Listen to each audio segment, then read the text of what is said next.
We are now. We're live. Welcome. That's how he says. Yeah, welcome. Friday night phone in. Just sitting watching a transfer show here. Kind of big move at the window so far. Tammy Abraham looks like he's going to leave Besiktas to go to Aston Villa. There is a few things that, you know, the Mateta transfer from Crystal Palace, where he ends up, whether it's Juventus or whether it's still Aston Villa, is yet to be seen. But again, I think that'll be a massive coup for anybody, certainly in the Premier League. If they manage to add him to your front side of your team, then you've done well. I seen Everton were linked with this Youssef N Nasseri, the Fenerbahce player, who was a Moroccan boy who was at the AFCON. And it now says Juventus are sniffing around him. Whether that's some kind of deal to try and force the hand of Aston Villa or Crystal Palace or not, I'm not sure. But I was thinking it would be in a great window for Villa if they were to get Mateta, and obviously add the player Tammy Abraham to the group as well. Having lost Malin to Roma, I think it'd be good business. Also, Forest taking Lorenzo Luca from Napoli on loan. Strange.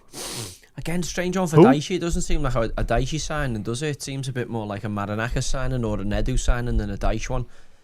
Marseille have took young Ethan Wanyeri to the Velodrome on loan for the season, or to the end of the season. I think that'll be really good loan for them. Obviously, Greenwood's done fantastically well out there, and I'd be not surprised at all to see Wanyeri doing really well. Also, no real in terms of big names, big hitters gone yet. Mark Gay, obviously, the biggest name or the biggest transfer so far of the window. But yeah, get onto us at your club. Who should sign? Anyone you link with? It's a bit of a shitty window usually, January, isn't it? It's not the... You get the odd one, don't you, where there's like a big marquee signing. I'm sure that the Liverpool signed Suarez in January. I think you took Diaz in Jan, didn't you? Did you not take Suarez in January? Saying this Paqueta's linked with a move back to Brazil, saying 35 million, possibly 5 million more in add-ons. Just get you thinking, doesn't it? I mean, he was very close to getting signed. If they stuck that charge to him, you know, obviously spot betting and fixing, you know, the markets like that, I would no doubt he'd have got a severe ban, if not a lifetime ban. So the fact that he's negated that and they've managed to not stick that charge to him, and the fact that West Ham might get 35 million sovereinos for him, they'd be absolutely delighted, because he could have been worth absolutely jack shit at this moment. Well, he should be. So something's definitely happened behind the scenes, because he obviously should have been banned, considering what you got for not even... Yeah, I got 18 months for just having a coupon. Yeah. So yeah, again, reduced to 9 months, but they would have had to, get stuck into, for sure. In other massive news on the Merseyside paddle circuit, an up and coming young paddle players managed to come back from a long injury layoff and been turned up today like 7 a.m. this morning. Turned up like he'd never been away. Massive win. Stopped the. It's a good win. Josh isn't here to back it up, but yeah, Joe did get the win this morning. Huge, a nice early one, but look, you lose some, you win some, and you lose some. That's won 4 out my last 5 matches, you know. So it's not like you have. Yeah, competitive matches. Yeah. What level are you now? 2.5. I think I've gone up to 2.5. Yeah, I've had a 0.3% raise. So it's not bad. That I think you're beating the big dogs. And I've been out for a while, do you know what I mean? So and I'm not 100%. I can feel it even now. I can't lie. I did come into with an attitude that this is going to be not an easy win, but it's going to be a comfortable win, and you should never go into a match like that. Well, obviously you've learned that lesson now, haven't you? I'll never do that again. I'll never do that again. I don't think you can. It's an interesting thing for me today, and I don't really know this lady, but the US Secretary of State has done a piece, I think, at the WEF, at the World Economic Forum, where there's been a bit of the lefties and the kind of current Trump administration kind of meeting and thrashing stuff out via the kind of scripted interview format of doing it. You know, one group has certainly pushed for a lot of things over the last kind of decade in kind of Western civilization, and another group now is in charge and in power and saying, you know, the end of kind of globalism as we once knew it, and hopefully that brings wokeism down with it. But the US Secretary of State I'm trying to get a name up here. Someone has actually sent it to me. Did you put it in the chat before? No, I've just got the tweet she's put. It wasn't her who put the tweet in. Basically, he's talking about the 12,000 people arrested in 1 year, and has mentioned obviously Graham Linehan, but obviously got his name right. And then I think she called me Joey Baton. Baton. Sound like being back in France. But again, to show that that American administration are aware of some of the stuff that's kind of going on in the UK, for me is important, especially as we head into a tricky time for freedom of speech and protecting some of our God-given rights as free citizens in a democracy, to speak truth to power. So yeah, good on it. I'll have to get a name up. No doubt someone on the chat will have it. Yeah, it's the what is it? The Secretary of State. Secretary of State. Yeah, the US Secretary of State. Someone actually did send me it before. Mentioned. I haven't got a name at the top of my head. Sure, someone will find it. Just a quick one for anyone in the spaces at the minute waiting to join. We're gonna let it settle for about 10 minutes, let it build up a bit, and then we're gonna be speaking to fans at 7:30. Did anybody if you say could hold Liverpool, tight till then? Liverpool have topped the do-lit wage thing. So what does that mean? Because your net spend now you can't use anymore because just. No, we're seeing. Well, was it who had the best percentage? Was it Man City or was it Real Madrid? I mean, I never. I honestly, when I see them, I never take any of them serious because I always think it's like somebody pushing somebody else's agenda. Yeah. It doesn't. It doesn't equate. It equates for money that they can register legitimately. It doesn't equate for, as we found out, some of the allegations are back channel payments or payments in other other currencies in other countries. So it's again all of this stuff, that these metrics financially that they're measured in are stuff that the clubs are either giving up themselves, having to give to the accountants, or kind of everything that is above board. This stuff doesn't account for all the back channeling or lobbying that'll go on behind the scenes, whether that's to UEFA or FIFA or referees or whoever the fuck they do it to, journalists, etc. So the actual total cost of it could be way, way more. But again, was surprising for me to see Liverpool sitting there on kind of wages. Here's our man here, Ross Enwar. Have they signed anyone? No, it says they're in the market heavily for the centre half, but I don't know. But Liverpool, sorry, as you were saying, it's not that surprising anymore, to be fair. Well, I'm just trying to see. Chelsea have just got an abundance of players, so you're looking at them ridiculous. Going, do they need to strengthen? No, but they probably will, because most teams in the January window, especially when you're used to signing players, will get trigger happy and want to feel like they're doing something, especially with a little bit of movement in the market. Obviously, City dipping into it to kind of strengthen in the face of a few injuries. Arsenal, I don't think need to. I think Arsenal need, if they're going to do anything, to get people out the door. Not loads, but I do think they could do with trimming that squad. But again, they've got such a dominant double team in terms of one's out the side. Both sides of theirs could, I think, both starting 11s for Arsenal could possibly finish top 4. Do you know what I mean? When you look at it, it's like they're not the worst team. And I think Arteta today has shown a kind of ruthlessness. What would I say? A ruthlessness stroke selfishness. Because if we're being real here, they didn't need Noni Madueke. He should not have been signed. Even when Yeri was blooded in last year, showed in great little spells, great little cameos that he's a serious talent going forward. And the fact that they took Madueke, he's blocked his pathway. He's obviously now at Marseille having to get loans, but he's missed a period of time there where he could have been playing, and he could have been that backup for Saka.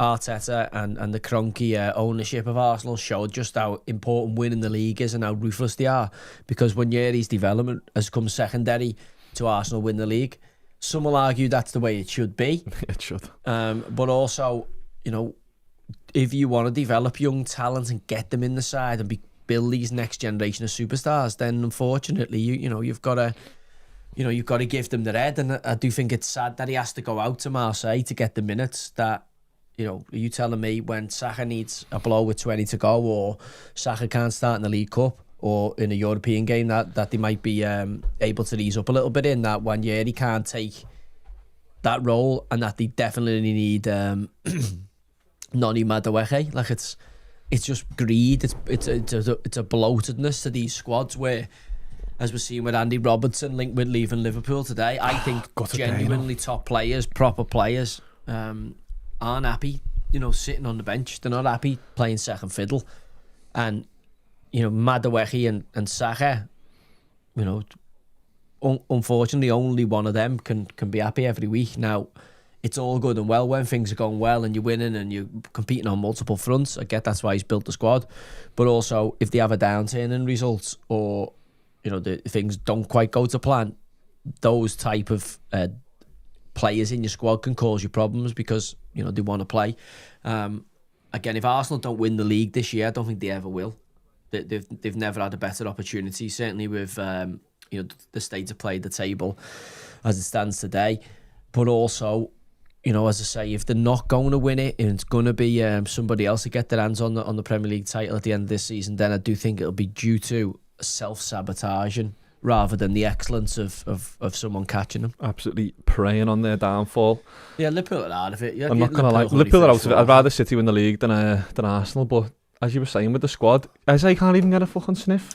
Well, again, I don't like that. I'm just looking there and it says Chelsea are linked with a loan move for Douglas Luiz, who's on loan at Forest from Juve, and you're like, random. Why?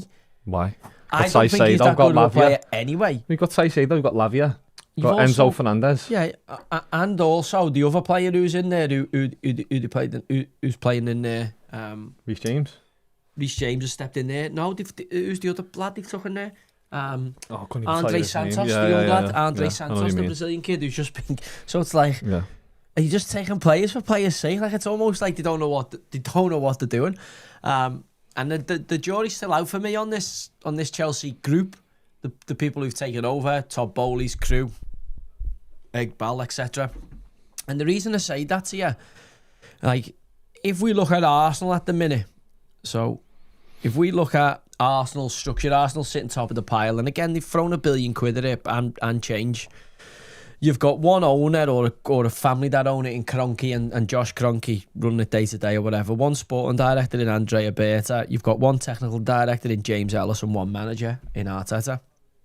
Chelsea's structure. Is this him going to? Sorry, that's Louise. It was the bottom one. Elliot Chelsea is. Oh yeah, I'm not bothered about that. Chelsea's structure is multiple owners. Obviously, Iqbal, Todd Bowley, and Feliciano, plus Walter and Weiss and others in that partnership.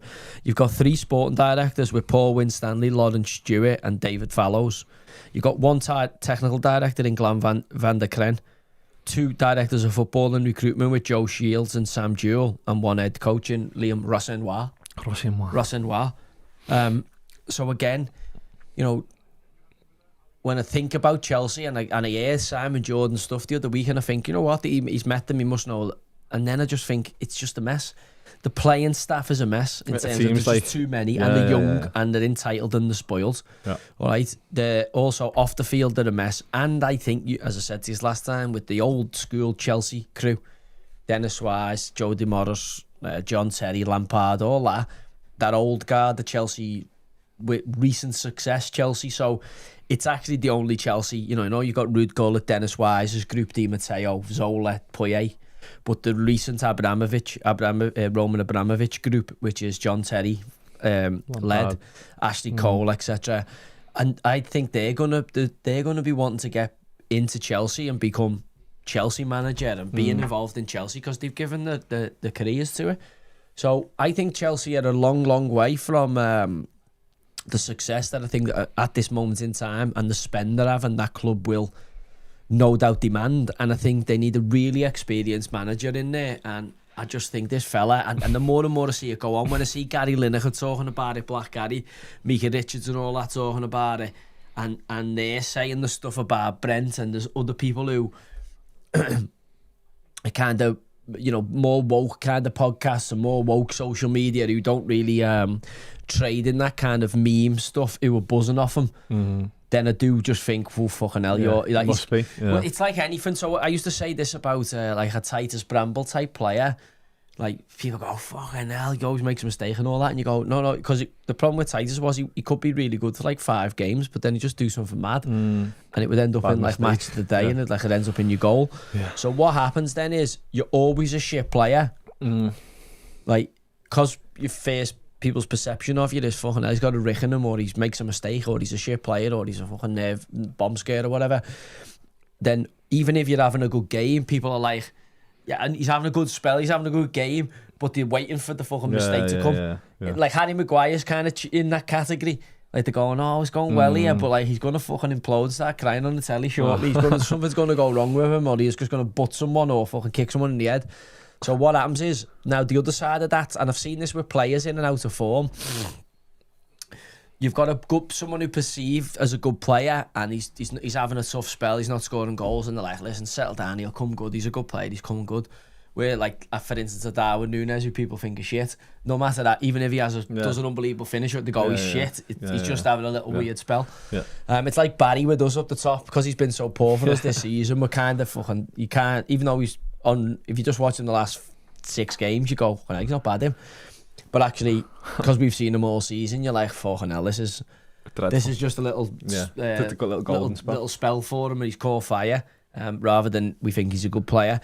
So I do think Chelsea is a bit of a basket case as a club at the minute, but then, you know, the race for the top 4 is absolutely fucking wide open. You're saying, I think Villa, Arsenal and City will take the top 3 spots. It's that fight for 4th. I think there's a big scrap on for 4th, and then it'll be how well as lads do and the teams do in the Champions League. Can we get it obviously down to 5th, etc.? Which I think it will. Liverpool, you confident you'll be Champions League footy next year? No, not at the minute, no. Not after watching us. We were a lot better against Marseille the other day. But no, I'm not confident, to be honest. And if they don't make Champions League, I think the noises again for Arnie Slot's kind of head will kind of rear I think up on it'll be a lot more justified than what it is now if that happens, of course. But I think for the team that we are now, after winning the Premier League last year, if we're not playing in the Champions League the following year after winning the Prem, then... Well, you're virtually guaranteed through to the knockout stages with that win, aren't you? Not like you know what I mean. You don't have to worry about, you're going to be in the mix for the big stuff. Look, you never know. I've got high hope that we might be fucking going a little Champions League spell, a little cup run. Like, it's just the league shit, but then them Champions League nights, you know what they're like at Anfield. Okay, you might just be able to G up. Just to change the topic a little bit, so we cover all bases. You don't want to be, accused of being a misogynist and not giving, the right reflection on some of the big news in all football. I know that, as a few people are mentioning, Alicia Lehman's new fella plays in Baller League for their team. Also plays 7th seed of English football. Yeah, someone's put that in. Yeah, nice. Yeah, we compromising situation for the manager in that regard. We've seen today Trinity Rodman. Do you know what Trinity Rodman is? I do know. Dennis Rodman's daughter. Okay, has just signed the biggest deal in the American women's nonsense pottery. £2 million a year deal to play soccer in the NSWL, is it? NWSL. Whatever it's called. Fucking fair play to the girl. Yeah, Can't fucking... Nonsense pottery league. Yep. What can you say? 2 mil. Fucking fair play. Yeah. She must be, obviously, is she the best women's player, is she now? I wouldn't know. I wouldn't know. But obviously there's a lot more money over there than there is in Europe for the women's Washington football. Trinity or something. Is that who she signed for? Let me just see. Washington Spirit, sorry. The Holy Trinity. Trinity Rodman makes history wearing Willie Chavara and an Adidas. The moment Trinity Rodman became the... She's got a suit on. Became the world's highest paid women's soccer player. Through the lads saying she's decent on FIFA. She's got a good card, has she? What's her rating? What's her pace? I reckon I'll beat her in the race. Yeah, that FIFA stuff does me. I didn't know I was playing Ultimate Team the other day. It does me. I didn't. What did you do other game? Did you use any of the birds? I've built a bit. No, even if I get them in a pack and they're like quick sold. Yeah, no, I can't have them in the team. I think it's against the principles of the game. That for me, the messing around in that way you can put the 2 in. And by the way, when they're playing fullback and all that, because they're like dead small, aren't they? Yeah, it's fucking lose all the others, mate. On it, yeah. No, you can't have any centre halves. Can't have any birds with centre halves or a keeper. Yeah, no. They're all about 5'7". Like the fullbacks are dangerous on it because the fullbacks in the men's game aren't actually that good. Who's the one I know? Like there's fullbacks like Alphonso Davies is I think at 84 or 85, the Bayern Munich left back, And there's loads of birds who are like 89, 90, 91. Like Basha, is she one? Basha? I don't know. I just get them out the side. She was one when I played last year or 2 years ago. I'd rather lose with the fully all-male team than compromise it, even though it makes it better. And like, that's not against the thing, yo. It's just the principle of playing the game. And I don't like the way you've got to. It's like on you. It's like Sue Smith's on the commentary. I'm I don't want Sue on the commentary. What? It's not like, I know you can turn it on and off. No, do you know what the best thing to do? You change it to Spanish. Oh yeah, I didn't even think about that. It's unbelievable. Yeah. Is it? Brazilian? Goal! Oh yeah, I didn't think of that. Here's another nonsense potter. West Brom are on here. Obviously, fucking another computer geek. This fucking Ramsey who was at Man United. He's right off the production line. Who is it? Eric Ramsey lost his first game 5-0 at home. Fucking hell. Which is a fucking absolute nightmare of a start. So Johnny Eustace and they don't play for Derby now. Again, he's Bobby Clark for Liverpool as well. He's played for Liverpool. Bobby Clark, who went to did he go to Germany? Thingy's son. Lee Clark's lad, yeah. Nash's lad, yeah. Yeah. So yeah, I think I fancy Derby. I back Derby, more settled team. I'm not sure this group of West Brom players are doing what they're meant to be doing. They'd always be fancied that. I would imagine West Brom to be trying to push and get promoted, or certainly get in the playoff picture. I mean, they're not even in the top 12 of the division. Obviously change the manager, and losing your first home game as a manager 5-0. They're only 3 points from Blackburn, who sit 22nd in the relegation spot. So a lot of work to do. I just think putting a fucking novice manager in at this point in the season is a bizarre choice, and obviously reap what you sow. Clearly. So yeah, listen, Quick we've had super chat Irish there. reps fired in. Joey lad, you're doing the Lord's work. But why did you sign for the Zombies? I take it he's on about Glasgow Rangers. Sounds like he's an Irish guy. I didn't really realise the religious element of it was that prevalent. I didn't really, for me it was Celtic or Rangers, like playing Real Madrid, Barcelona. If you get a chance to play for one of them and it's the right point, you've got to go and explore it. In hindsight, I probably should have done a bit more homework and kind of read up on it and understood it a little bit more. But it was one of those things where the opportunity was there. It felt like the right move at the right time. And I said the only disappointing thing for me, I had incredible support there from the fans. The only disappointing thing for me was I didn't stay long enough to be part of a successful group and experience even more of the culture and obviously get to play all around Scotland and in the leagues. It was a short spell. One look back on favourably, but I have a load of regret because I would have liked to have a better experience at the end of it. But a fantastic club, Rangers, and the Old Firm is certainly one of the best fixtures in the world, albeit I was on the wrong side of it. We got absolutely twatted. Absolutely. Far twatted. Dusted, yeah. Twatted, yeah. Twatted. Oh well, lad. Oh well. Well, headphones on. Yeah, we on, yeah. Let's get some into this fans Starbar. in. Go ahead, get tucked in. Get tucked in. Tommy Smith on the telly, yeah. Your teammate. Right. Let's get someone in. Gary Warren, recent member of the Patreon, the Telegram, YouTube membership. Wants to come in and speak. So, Gary, if you want to unmute yourself, mate. Joey's tucking into a Starbar there, lads. What are your thoughts? I think it's the best chocolate bar, mate. Yeah, I know you do. You there, Gary? We'll have another bite. Is he there? Is that working? Is that working? One sec, Gary, mate. Let me try this again. We can't hear you at the sec, Gary. You just give us a sec, pal. Oh, yeah. He's saying it. That's for my phone. Now. Give us a sec, Gary. Need to get you on the Bluetooth. Can't hear you, fellas. Give us a sec, guys, mate.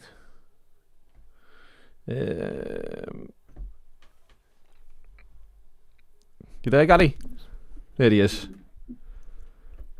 Can you hear us? Oh. Hello. There you go, mate. You there? You there, mate? Oh, yeah, Hello, mate. How are you? How are we doing? Firstly, get that Starbar away. You can't be in a Starbar in 2026. I still think it's a Who bit eats Starbars? Ah, Joe loves Starbars. That ought to That must have been That must have been Cambo's decision, that, with the snide chocolate. King Henry. What is he? It's not here Oh, tonight. he doesn't turn up on Friday. Does he not know? No, he's getting, Getting his ear massage. Yeah. He's a few hands for that big head. You know, mate, I hope he's listening. I hope he's listening. How we doing, fellas? Oh, good, mate. Yeah. Joseph and Barn, how we doing, mate? Good, mate, yeah. Looking forward to the coupon tomorrow. I've hit the bar this week on the Thursday night. Forrest let me down last night. Fucking Gibbs White missing a pen. And I had Panathinaikos, Ferencvaros. I needed one more goal in that game. So I feel like I've been robbed by the bookies. I nearly had, when you hit the bar on your coupon. But I'll be ready for Saturday. I'll be in the bet club trying to land a fucking coupon, mate. Nothing better on the weekend. What are your thoughts on the big fixtures? Who you having? Do you know what? I haven't even had a look at the footy programme so far. I mean, we've been inundated. Obviously, the Champions League's coming round. You're looking at me fancy footy. I'm thinking I might go triple captain on Ireland. They're playing Wolves at home, aren't they? I mean, I know Wolves have picked up recently, but yeah. Save for a double game, we had. I know, but when you're going to play Wolves at home, do you know what I mean? You've got, for me, a massive game. West Ham, Sunderland. West Ham've got to fucking get something there. Liverpool, Bournemouth. I think Bournemouth are there for the taking. That'll allow Liverpool, won't it, getting that result during the midweek, just to get that confidence back in the group. I can't believe how much they've. Well, I can a little bit because they've had most of the talent ransacked, haven't they, Bournemouth? But me, where are they sitting here? Let's have a look. 15th. Yeah, they're not far off the relegation spots. So we've got Everton on the Monday night, haven't we? Everton Leeds Monday night. Everton Leeds, yeah. Yeah. Can't wait to watch that. Do you know what? It's a tricky game, that. Yeah, it's a tricky game. Leeds are going really well at the minute. Is it at home? It's at Bramley-Moore Superdome, innit? Super Fortress. Well, since we fucking let the women on there, though, we haven't won a game, have we? That's easy, that, mate. It is. The nonsense party. Yeah, since they've got on there. I mean, Arsenal Man U, obviously, on Sunday, Super Sunday, and the earlier game, Newcastle Aston Villa, sets you up for a good Sunday, doesn't it? Great Sunday. Yeah, absolutely. Absolutely. I can't see. I mean, Man United were excellent against City, but I can't see them beating Arsenal. I can't see. But then, I know they've got nothing to lose. I just think Arsenal's so much of a better side. Than City. But then they could have beat City 5-0. Yeah, I think I've said that to you for weeks. I think Arsenal. The only thing that stops them is fucking Arteta coming in with adopting a fucking donkey or something for the dressing room or whatever. He'll do something mad, won't he? Just ease into that madness. I was watching. There was someone doing a TikTok video today. I was laughing my head off about managers doing stupid stuff. You know, but taking it into the workplace. Go on. So they were going into the workplace with a light bulb and people were just like, all right, mate, yeah, sound, yeah. You know what, though, as if what managers do in the dressing room, someone else is doing it in a normal workplace, like trying to get productivity out of the staff, and they're like, fuck off. Yeah, like, mate. But like, I think it was that's the thing, innit, though? Like, all this shit that all these managers do now, like Brendan Rodgers, he loved the odd fucking doing shit for the cameras, didn't he? But if you're seeing any of this happen in the normal world, like, you'd look at them and think, who's this nut job here? Well, I think it's the Rosini stuff about he took them to play Lego or something. Like, there's a few. What? Yeah, he took them on like a Lego playing out. Yeah, to bond better. Like, so Lego building. Thing, it's like it was an amalgamation of all them, and you see, obviously, I always think the best coaches, your Ancelotti's, like, because they were going around in one of the skits in the thing was. He was in the boardroom and he was clapping so people could hear him louder and that, you know, because Rosini has had the thing this week where he says he doesn't wear gloves. But basically, you know, and the reality of it is true. I think when you see the best operate, like Ancelotti and them boys, don't fucking say anything. Like, people go, oh, what's the magic? And it's like, the magic is they don't fucking say anything. Do you know what I mean? Less is more. It's people who, you know, wrestling war and the ones who are overcompensating have to come up with all these gimmicks and gadgets because they actually, whereas, you know, the greatest managers actually, they know exactly the right time. Like, they talk about Fergie, don't they, that he knew exactly the right time when to fucking tear the strip off you, or exactly the right time when to say nothing. And I think that's a skill. When I'm watching, as I say, Ross Noir case in point. And by the way, it was the reason I didn't like Arteta, because that All or Nothing documentary, he just came across the as right gimmicks. plumb. Yeah. He's a fucking idiot, mate. And by the way, I think that killed Brendan Rodgers when he done that. And I was going to say Brendan Rodgers then. In the house and all that. Yeah, remember that? I think it was his first season, weren't it? They done the documentary and that was fucking Ian Eyre on the bike and that. Madness. And then he had the envelope, didn't he? Which then obviously the internet keep the receipts. And it turned out no one was in, there was not in the envelope, was there? But again, that's where the Brentisms and that kind of thing spun out of it. And I think you have to be careful as a manager, because I do get we live in a content world and everyone's got fucking documentaries running in the background. Even, Man City and, we've seen them everywhere, haven't we? Bayern Munich. Everyone's done that All or Nothing, all the big hitters. Barca have had their own one, Real, you know what I mean? Every club's got an in-house fucking video team now. Even little old Fleetwood. Well, but again, I think the way the modern game's going, you're seeing managers giving time interviews, you're seeing fucking the drive to try and get cameras in the dressing rooms before games, etc., for more content. And the other side of that is, I think we have to protect it and keep those places as a sanctuary, mainly because there has to be a kind of safe space where not everything is for sale, and the problem you've got is, the amount of people online now who are fucking bluffing, and I see them and I go, oh my god, this is a propaganda piece. I'm seeing Robbie Savage run on the BBC with fucking Macclesfield, and I go, you're either going to be really good at it or you're not. Like, if you've done a boss documentary, everyone thinks you're sound. That's not going to fucking... Go on, sorry. What does my head in is, and it's, you only see them here and every now and again, but the half-time interviews, I don't know about you, but you can't be fucking sticking a mic. I don't know, let's say your time as a footballer, could you think of anything worse than getting a microphone shoved in your face when you're drawing, let's say 1-1 with Sunderland as a Newcastle player, and you're getting asked to fucking speak about the game halfway through, Yeah, it's strange, isn't it? Because, what's a manager going to give you other than straight back? Yeah, he's not going to tell you what he's told the lads tactically and what he's just fucking roared at them over or whatever. So what's the point in speaking to the manager? Because the manager's not going to give you anything other than flannel. And as a player, the last thing you want to do at half time is fucking speak to the press, isn't it? Do you mean? Exactly. Unless you've scored a couple of goals and you're like, right, I'm after the fucking match ball here, second half. But again, if it's quite a tight game, what are you going to get off them? But I can see why they want to do it, but also I think, we have to keep it sacred. We have to keep certain things. Exactly what you said before. There's got to be that. There's got to be a fine line between being transparent and letting the viewers sort of have a little look into the game and that peek behind the curtain and keeping it like that sanctuary, and have a bit of fucking respect for the actual team as well in the club, because a lot of people think they're on fucking millions a year and that, but they're still, I'm sure they can't be arsed with a lot of fucking shit that they're having to fucking do now, And also, who wants to fucking see it? When you see people turn up now for games, and you're, it's like a fashion fucking show, and it's like, you're here to play footy. Some lads are more fucking worried about what they look like coming in on a Saturday morning on the fucking camera that with the wash bag, and they're all walking in with the fucking wash bag and the cans on, and they put more into that than they do the fucking performance for the team on a Saturday.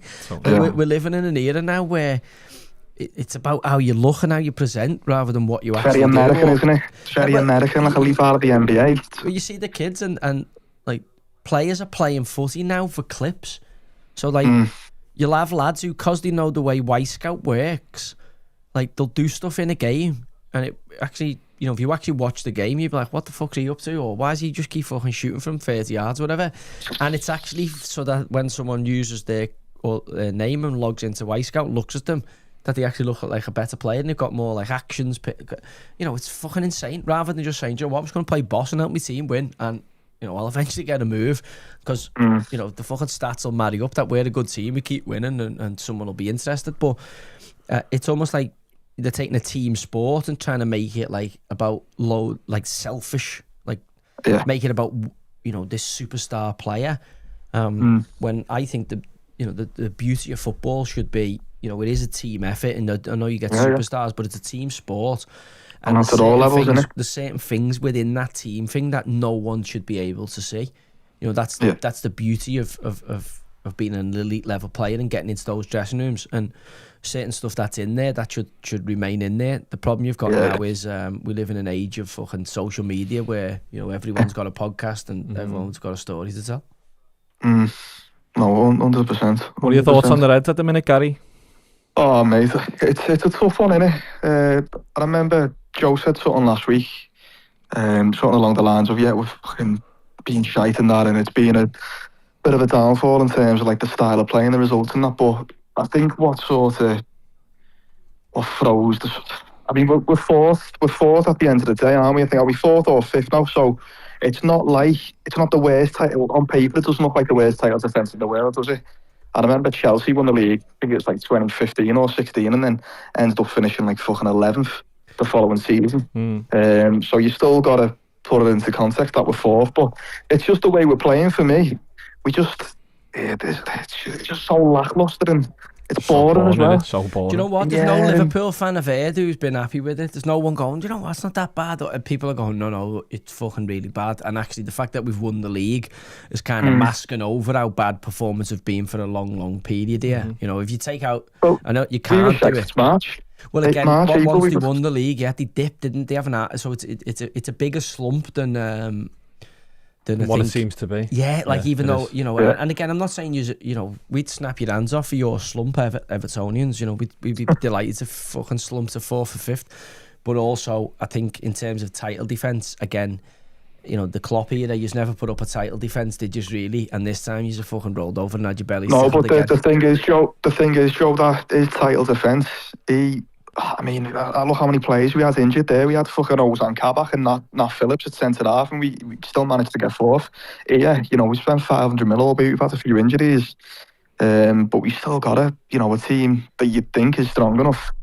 The only thing is the thing that Guardiola says that rings through your ears, that it's all good and well winning the league, but then you've got to fucking defend it. Do you know what I mean? Yeah, it's like, and you want to be an all-time great, you've got to win a title. But then the reason John Jones is the GOAT, he's defended it fucking 17 times or something. Do you know what I mean? So I thought it was yours when you strengthened the way you strengthened.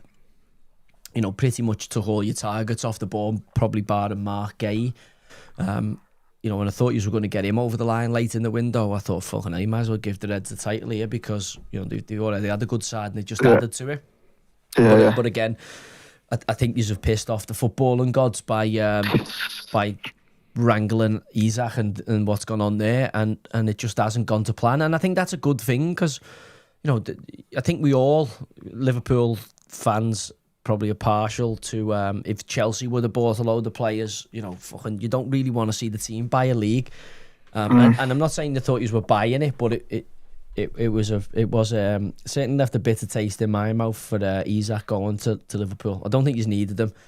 And the whole situation was mad. I mean, obviously we got Ekatike in the fucking Somalian imposter and Isak, but that's what Ian is, lads. Sorry, you got on that a few weeks. Sorry, I didn't know. They're pretty bored of each other. I think it's like England and Wales, but they are different. Exactly, same thing. Innit? Anyway, look at the old net. Like, I don't want to be one of them fucking net spend knobheads, but we sold it. We got quite a bit of dark players. Yeah, I've got to be. I've got to because you force me hands here. But I've got to mention we sold Diaz for loads, Nunes, big fucking donkey.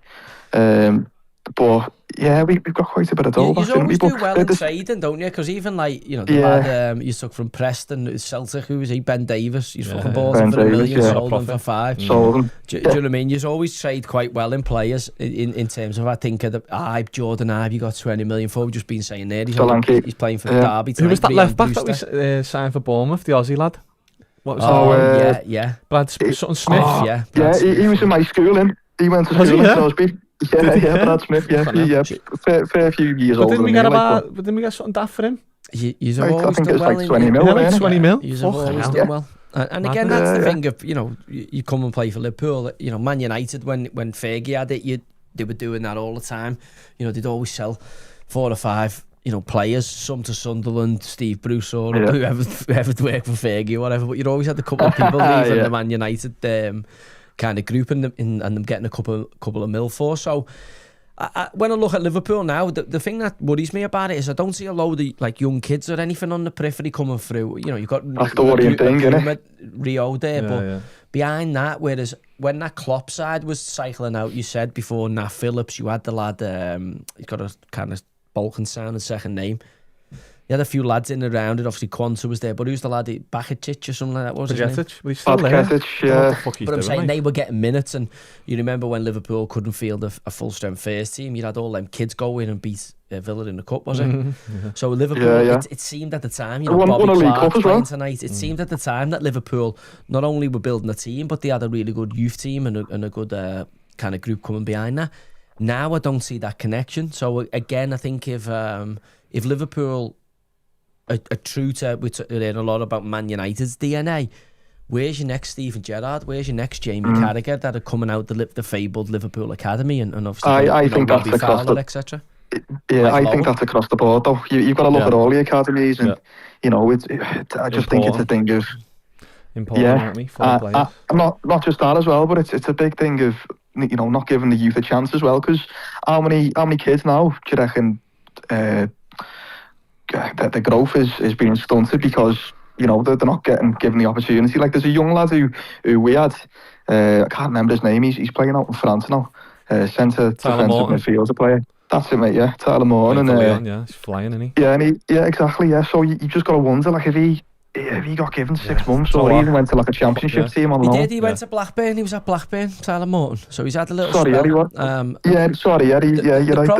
The problem you've got is, and I played out in France, look, Lyon to Liverpool's first team, it's a full another couple of leagues. Yeah, it's the level as well, isn't it? Yeah. You've seen Hendricks just gone out there, Lyon are not in a great cycle at the minute. They are a good sized club, a big club in France, but they're not in a great cycle. Joe, sorry to cut you off. You made me laugh a while back about that Hendrick. I remember you saying when he came through, you were having like a dead serious conversation about him, and you just went, you know what, there's something off about him. I don't like his gait. I don't. His legs rub together when he runs. I just don't like that. Like, I just think it's like watching racehorses, isn't it? I mean, look, you know, there's.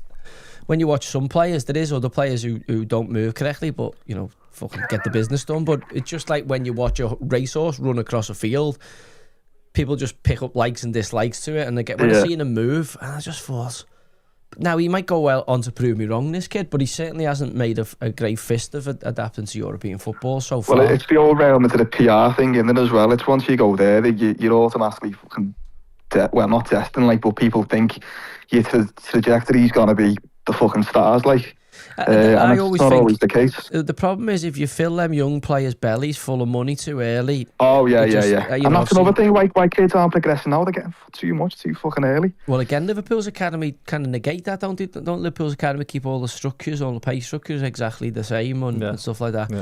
The other thing I think when I look at Liverpool and I go, you know, if I'm honest, how has Shea Lacey ended up at Manchester United? How have Liverpool, by the way, he's still there now, how have Liverpool not worked in the background? When you see Mo Salah going to get transitioned out, I'm looking at that young Lacey going, there's a young scouser. I know they say he's a Man United fan, but his family seems to be Liverpool fans, Paddy and them. And you know, has he not been in the setup with United for a long time? He was a kid, like a proper kid. Yeah, but also he's lived on Merseyside. Are you telling me Sir Alex Ferguson wouldn't have been, if he was a mank playing for Liverpool, Sir Alex Ferguson wouldn't have been trying to get him to fucking... I just don't think that's how it works anymore. Shut the fuck up. It's not, lad. You joking me? Agents and players, everyone's for sale all the time. All the time. Every single player is for sale all the time. When you go on international duty, right, you're getting tapped up. Hey, our fucking manager fancies you. Or you say, hey, tell him that we're interested in him. Who, you know, what's the situation with his agents? How long's he got on his rep deal? So, like, every player... Remember fucking Teabag? Remember Teabag on the overlap saying to Carragher, oh yeah, they were always at Gerrard's, weren't they? Imagine Teabag turning up at your door at 3 o'clock in the morning. Get out, you fucking little knobhead. You're not listening to him either. You're Steven off Gerrard, you're not listening to Teabag. But you see the things, don't you, with Fergie, with John Terry and his mum and dad and all that, where they had them up to Manchester trying to sign them. Obviously, Beckham was recruit. So these clubs, I'm telling you, do everything they possibly can to get players to sign. I'm just baffled how they haven't got that over the line, Liverpool. Especially as Man United been in the wilderness. Yeah, Man United been in the wilderness for a fucking decade, yeah. How Liverpool haven't stole in and got him nicked the march on it. To be fair to the kid, he might have looked at it and gone, do you know what, Mo Salah's there, there's no point me going to Liverpool. I'm going to fucking get a Man United team here because they just let fucking Mason Greenwood go. So there's Anthony Shite, I fancy, as a young player, when you back yourself, you have to look at that and you have to think about, right, where am I going to get opportunities, and you're sometimes better staying at a worse club than being at a more successful one. But when I look at Liverpool now, I'm going, do you know what? You could do a lot worse than replacing fucking Mo Salah with him, because I think he's going to be a real player, that kid. Plus, he's he will. Defo. Gary, nice one, mate. Gary, cheers for the call, mate. Nice to speak to you as well. Lad. Good luck against Bournemouth. Ta-ra, lad. Nice one, mate. See you a bit. Ta-ra. So I'm now looking at Liverpool's front line, going, all right, Ekatike's going to play there, Isak's going to play there, Vert is going, who else he's going to take? The left. You're going to need to take some pace. Right. You're going to need pace, and Mo is not going to give you that in the next period. I'll tell you what, mate, he was poor against Marseille. He had a one-on-one and he's like toey bunged it. Fucking 10 foot right of the right post. 1v1 on his left foot. He fucking Mo with confidence just slots down the bottom corner, far corner. He's toey bunged it. Fucking to the right side of the goal. I was like, what the fuck are you doing? He's not I think he's off to. He's got to. I think he's off at the end of the season. I think if he doesn't go to Saudi in the summer with a year left on his deal, he's done us a favour. Yeah. Because we'll get some dough for him. Well, you've missed the turn here because you're gonna go through a period now where he's obviously spat the dummy out, hasn't he? Threw the dummy out before in the aftermath of the Leeds game before he's gone away with Egypt. It's kind of settled itself down before he's gone away. But it's like anything, don't forget, like whoever's been smited in that, don't forget he said, somebody wants me gone at this club, which basically was the manager. It's been forgot about. Well, it has, by people who want to forget about it, but that hasn't been forgot about by the people that certainly it was fucking aimed at, because you go, that little cheeky cunt fucking aiming that at me. Now, you might patch stuff up, but ultimately if Mo doesn't start performing and scoring regularly, then that voice is going to go bigger and bigger, and that paranoia and that fucking split that's there, that, it's papered over at the minute, that crack's going to turn into an even bigger crack and ultimately pull the rest of the group down. So Liverpool really should maybe have not papered back over it and made sure that they got him out the fucking building to the highest bidder in the January market and started afresh. You're not going to win the league this year. I still think you'd be good enough to push for top four, whether you have Mo Salah in your group or not. I don't think he's going to be making a massive difference to you based on the way he's playing. If a good version of Mo Salah turns up, then he's obviously a big player, but as he's been, now you're talking about August, September, October, November, December, January. We're 6 months now. We're into the 6th month of a 9-month season. So we're 2/3 of the way, and a great indicator of future performance is past performance. As of yet this season, including the AFCON, Mo Salah's been severely below par. Definitely. A question I've seen in the chat, and I'm interested to see what you have to say. What have you changed your mind on Flo Wirtz? Has he picked up a bit of form? Is it? What are your thoughts on it? Do I think Florian Wirtz is going to become a world level player? No, I don't know. And the fact that you flat track bully a little bit in terms of his last couple of performances. He scored against Burnley, did he? Good goal there against Burnley. You know what I mean? Okay, so I'm just saying, and it was a great performance, wasn't it? You 1-1 draw against Burnley. He scored against Burnley, and he's got a fixed penalty, your standard Anfield penalty against a smaller side to give you a leg up in the game, and obviously missed it. And you want me to take that and say, yeah, this fella's going to win a Ballon d'Or in the future because you were comparing him to Luka Modric. Stop saying that. That was Cambo, lad. That was it. That way. You didn't say to him, get out. You didn't throw him out the building. I disagreed with him. I don't think you didn't. I don't compare Flo Wirtz to Luka Modric. But you were still allowing that conversation about a 10 times celebrated player at Real Madrid, 10 seasons at Real Madrid or whatever, where he's going to get a testimonial, Ballon d'Or winner, World Cup semi-finalist, elite level performer on a consistent basis in a couple of different leagues, not only in one country. And I don't think Florian Wirtz is that category of player. Now, I'm not saying he's shit. I don't think he's crap. But I also, when I look at him, I'm like... And I don't see how he develops. I don't see what he develops to make himself into that kind of Lothar Matthäus, Andreas Moller type number 10, box to box, you know, Rolls Royce of a German fucking creative player. I see loads of little bits he does quite well. He passes the ball 1 and 2 touch quite well, but not enough where to go, yeah, this is a proper fucking player. Now, I could well be wrong. He is still young. He is in a big side. He can develop. He's got some great players around him. I just don't see it. I haven't seen enough from him anyway to you know, and I remember the Atlanta game where, you know, Bayern were going great. They played Atlanta in Ireland in the Europa League final. And Gasparini's Atlanta went full man-for-man coverage. And it was the first big hole I'd seen in Xabi Alonso as a coach, because they didn't really have an antidote for it. And also, it showed you how easy it was to take Florian Wirtz out of a game. You know, if somebody was disciplined and capable enough to do a hatchet job on him in terms of, you know, just shut his performance down, then he could be shut down. Now, that's what's going to happen to you if you are going into the bracket of being a top player on a regular basis, because teams will make a plan to stop you from playing. Top players have to adjust and find a way of dealing with it. And when I look at like your David Silvas and your as I say, your Luka Modric's, I just don't see, you know, even Santi Cazorla, I don't even see him in that category. So my comparison, even as a past Liverpool player, would be Coutinho. That's what I'm hoping he turned into. I think that Phil level, Coutinho but was massively overrated. Hugely. I can't believe he's got what you got for him. Yeah, but obviously, if you're looking at he's overrated in terms of his price tag that he went to Barcelona from, obviously. Because that's probably one of the worst deals of all time. Playing against Coutinho, I played against him a few times, and I couldn't believe Barca paid 140 mil for him. I know he was going well beforehand, but you know, I think Liverpool, as I've said many times, Liverpool got done a massive favour there, because at the time, Jurgen Klopp was having a massive problem playing Sadio Mane, Coutinho, Bobby Firmino and Mo Salah. Liverpool were fucking struggling to fit that together, because Jurgen wanted to play with 3 runners in the middle of the pitch, whether that was Henderson, Milner, Wijnaldum, fucking Fabinho, whatever it was.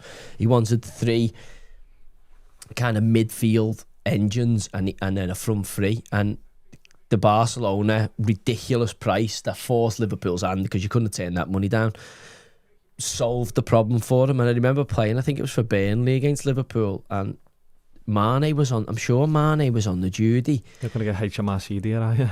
He can do. He's tried to trip me up before, and I'm sure Mane was on the duty, and you know, the dynamic of the game, Liverpool, it was, I think I tweeted saying it was the worst Liverpool side I'd played against them the whole time. I don't know, we might have drew 1-1, but the energy, I'm pretty sure the energy in the team, Liverpool's team, only changed when the substitution of Mane came on, and they actually got Mane in that kind of left-hand channel. But then he still carried on playing Coutinho for a few weeks. Coutinho was still there, and it was only when Coutinho left because he had to go, the money was too good, that Liverpool found under Klopp that fucking next gear that took them into, you know, becoming the team that won, obviously, the league. But again, it sometimes as a manager you get a bit of luck, and again, 140 mil, whatever you got for him, fuck me, he's got some luck, because he shit the bed at Barca, didn't he? Broke the club pretty much, him, Dembele and Griezmann. He didn't even get a sniff, did he? Like, didn't even kick on once, like, and then he went to Bayern, didn't kick on. Yeah, I think it broke him, didn't it? In Brazil or something now. Yeah, broke him, yeah. But as a Liverpool player and as a Liverpool fan, I'll always love Coutinho.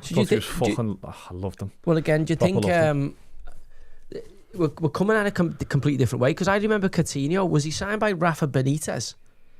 Or was he signed by... No, he signed Brendan Rodgers, wasn't he? Yeah, I think. But didn't he like come in like the back door via like Inter Milan or something? It wasn't like... Inter Milan, it was like 8 mil or something. Yeah, but it wasn't like the Wirtz transfer, which is over, you know, British transfer record or whatever. He was like 8 million. I'm sure he was like 8 million. So for Coutinho comes in, not saying under the radar, 8 million quid's 8 million quid, but relatively he's not got a huge pressure on his shoulders that Wirtz has got because of the weight of the transfer fee. And again, you know, so far, and I know he's getting better in terms of he's starting to settle into the Liverpool group, and you probably only judge him after a year, really. But also, I haven't seen enough from him. I do think there's lots to like about him. There's loads of nice bits about him, but not for 130 mil. I'm not saying this fella's going to be the next Lothar Matthäus. No. He's definitely not proved his Carlin Grant pulled his hammy 5 minutes in. Let's get someone in here. Which suggests to me very interested to see properly. If this fella's bio is a wind-up.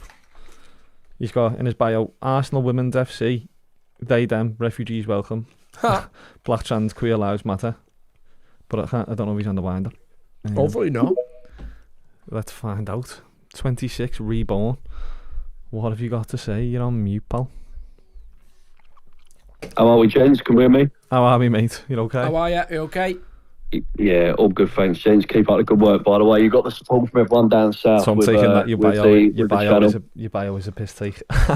Yes, yeah, it is indeed. I just wanted to flag a point and get Joey's opinion. Obviously, you know where he's been in the game. So I was out in Milan in the week for the Arsenal, and I had a really good conversation with the cab driver on the way to the ground, just talking about the state really of Italian football at the moment and the way that it's been probably for the last 10 plus years now. And he flagged the point about Man City and Chelsea's charges that they've had, and he compared it very similarly to the situation with Juventus when they got done with the Scudetto scandal.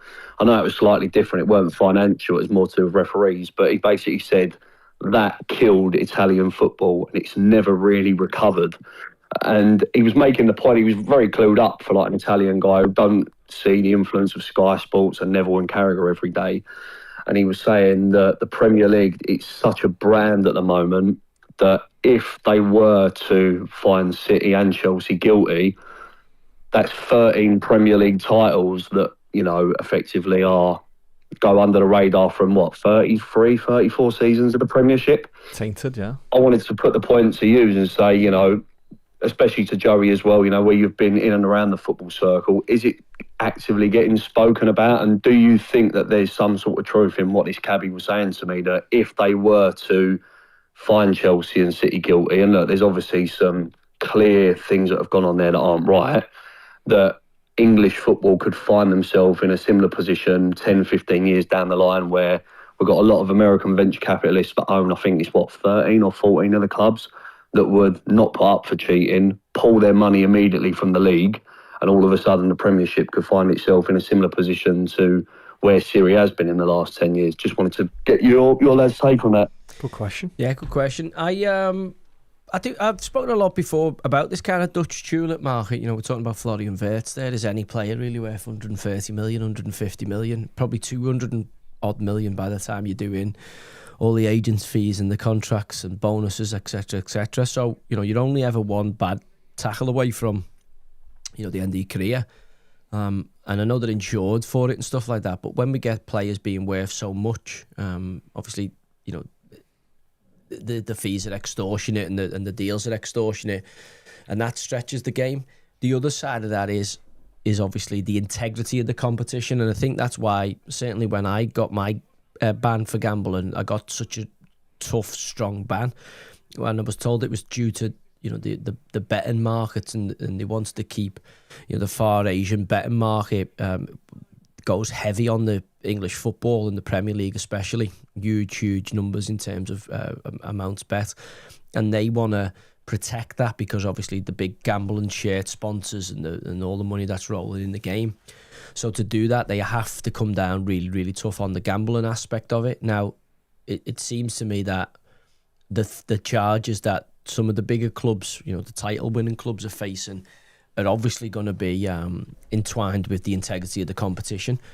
I personally don't think that anybody should be limited to spend anything. It should be, if you've got it to spend, you should be able to spend it. It's like winning the lottery, isn't it? If you get a mega wealthy billionaire or a state taking over your club, I think they should be allowed to come in and spend what they want. I don't think they should be all these FFP, PSR stuff, because as we've seen, the big clubs only use that to keep the little clubs feeding into them. It's not about competition. It's not a thing to protect the livelihood of the game. It's to protect, in my opinion, it's to protect the status quo and keep the big clubs big. And obviously for these American billionaires and these state venture capitalist funds that or investment funds that come and buy parts of football clubs now. They want to keep the big table as much as they can. So obviously within the framework of sport and competition, they want their best opportunity of being in the premium spots for the big games. We're seeing that eat into the World Cup. We're seeing that with the extension of the Champions League in terms of a lot larger sample of games, 8 games instead of the 6 now. So I do think it's a huge problem. My thing is we look at Blackburn under Jack Walker, we look at Chelsea over Abramovich, we look at Chelsea in the Todd Bowley age, we look at Liverpool, Man United forever, Arsenal under David Dean and Wenger, clubs, Man City, they've always spent money. So I think, the fact that if you're good at cooking your books or getting one of your, country's investment airlines to sponsor your shares at an inflated rate, then you get away with a bit more. But there was stories about, clubs paying players, secondary accounts, and in other countries. We had a big thing in France with this, where Bernard Tapie is alleged to have, bribed officials and told players to take it easy in the midst of Marseille's big run to win a European Cup. Obviously, they were demoted and stripped the league title, so it kind of done the same thing in their competition. We've had Paris Saint-Germain in the Qatari-owned spell, where there's lots of noises about players being paid in Qatar in readies, and obviously what's going through the books in France is slightly different. So we know this, competition to win drives people and football clubs to do balmy things. I don't think we're ever going to stop that. So for me, it should be a straightforward case of, look, whatever you fucking spent, at the end of the day, the 11 lads who take to the pitch have still got to do the job, and the squad's still got to do the job to win the league. It's not won via the amount of money you spend. It's won on the training pitch and on the match day pitch. So I think we need to take the constraints off teams, certainly to do with all this, because they're just going to fucking cheat. They're going to cook the books. You catch City this week, you catch Chelsea 10 years ago, you catch fucking Liverpool, and it's like the if you watch a documentary about the Olympics, that Icarus, they're just all at it. So for me, I'd just say, look, let's just take the fucking stabilisers off. If you've got £1 billion to spend and you're a billionaire owner and you're worth 10 billion, you should be able to spend it. Yeah, no, I agree, to be fair. I do think that, I don't know whether it's the same up your neck of the woods, but down here, a lot of my mates that are not just like go Arsenal with, but also that are like to West Ham and Tottenham as well.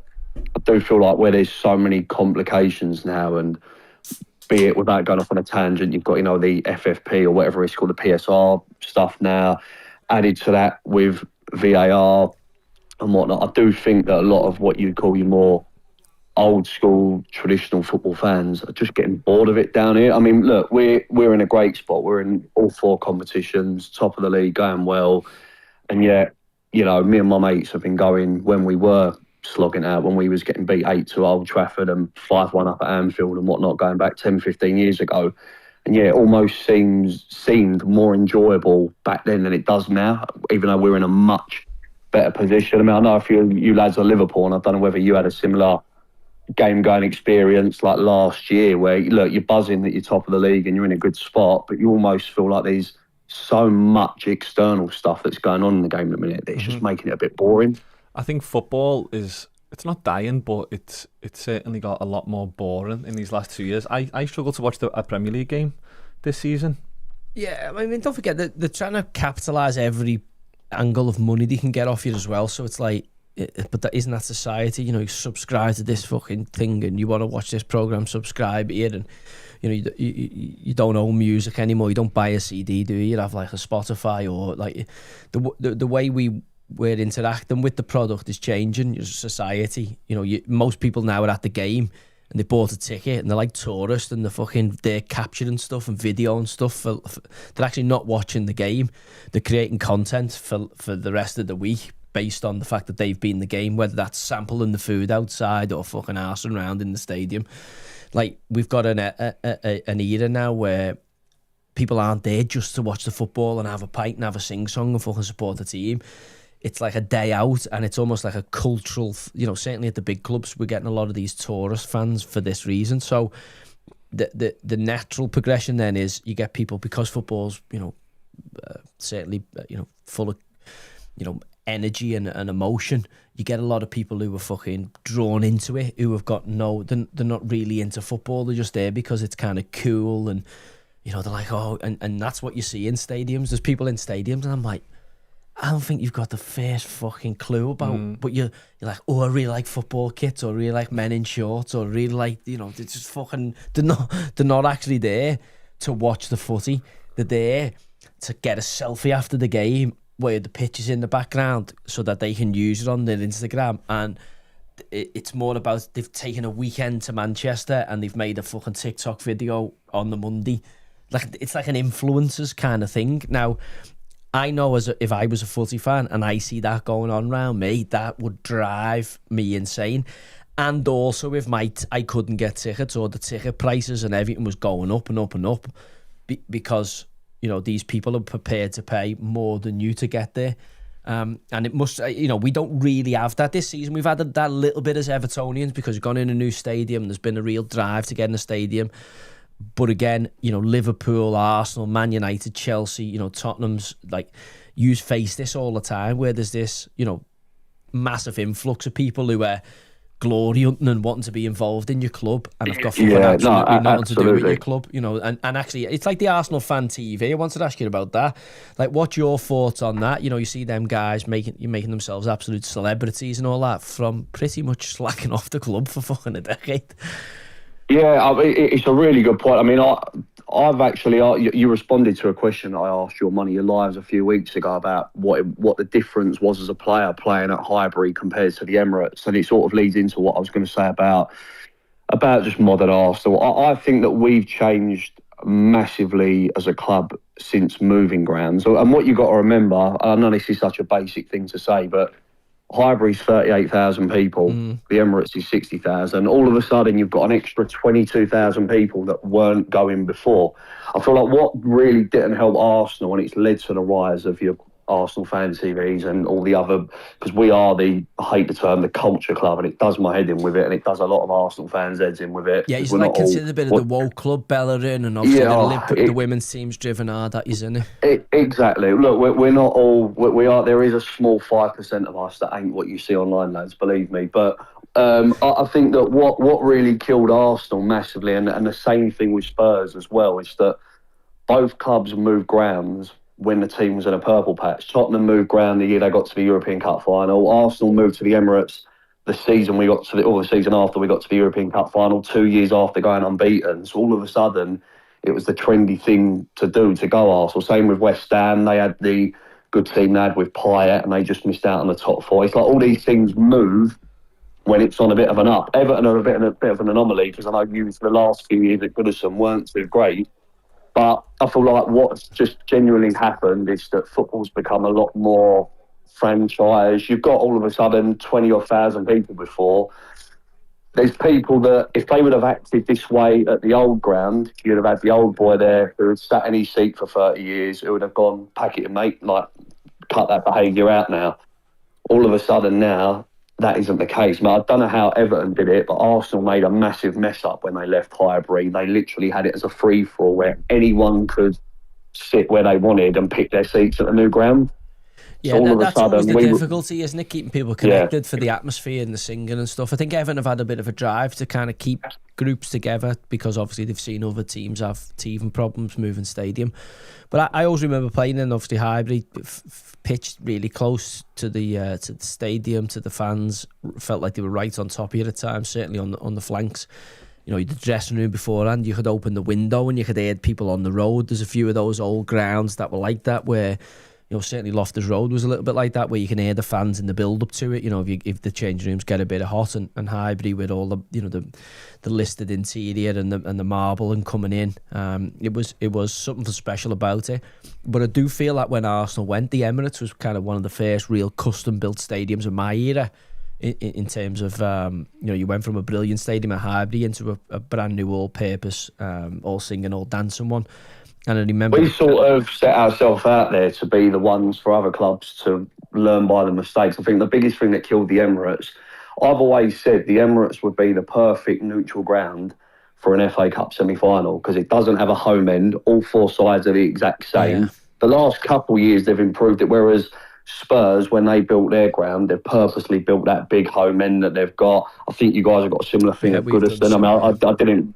Yeah, I didn't go to the game just before Christmas, but I'll have to tick it off next season. But I've heard similar things. It's almost as if we were the pioneers for a lot of the mistakes. But I do think that one thing that really don't help a lot of football fans nowadays is people want to have their cake and eat it. You know, we want to be the nostalgic and you want to have your old school, gritty, hostile atmosphere. But then I was out in Milan the other night and I went to Bruges just before Christmas as well. And on both occasions, you've got people that are complaining that you're being held in at the end. And I'm thinking anyone who's followed their team away in Europe knows that standard protocol.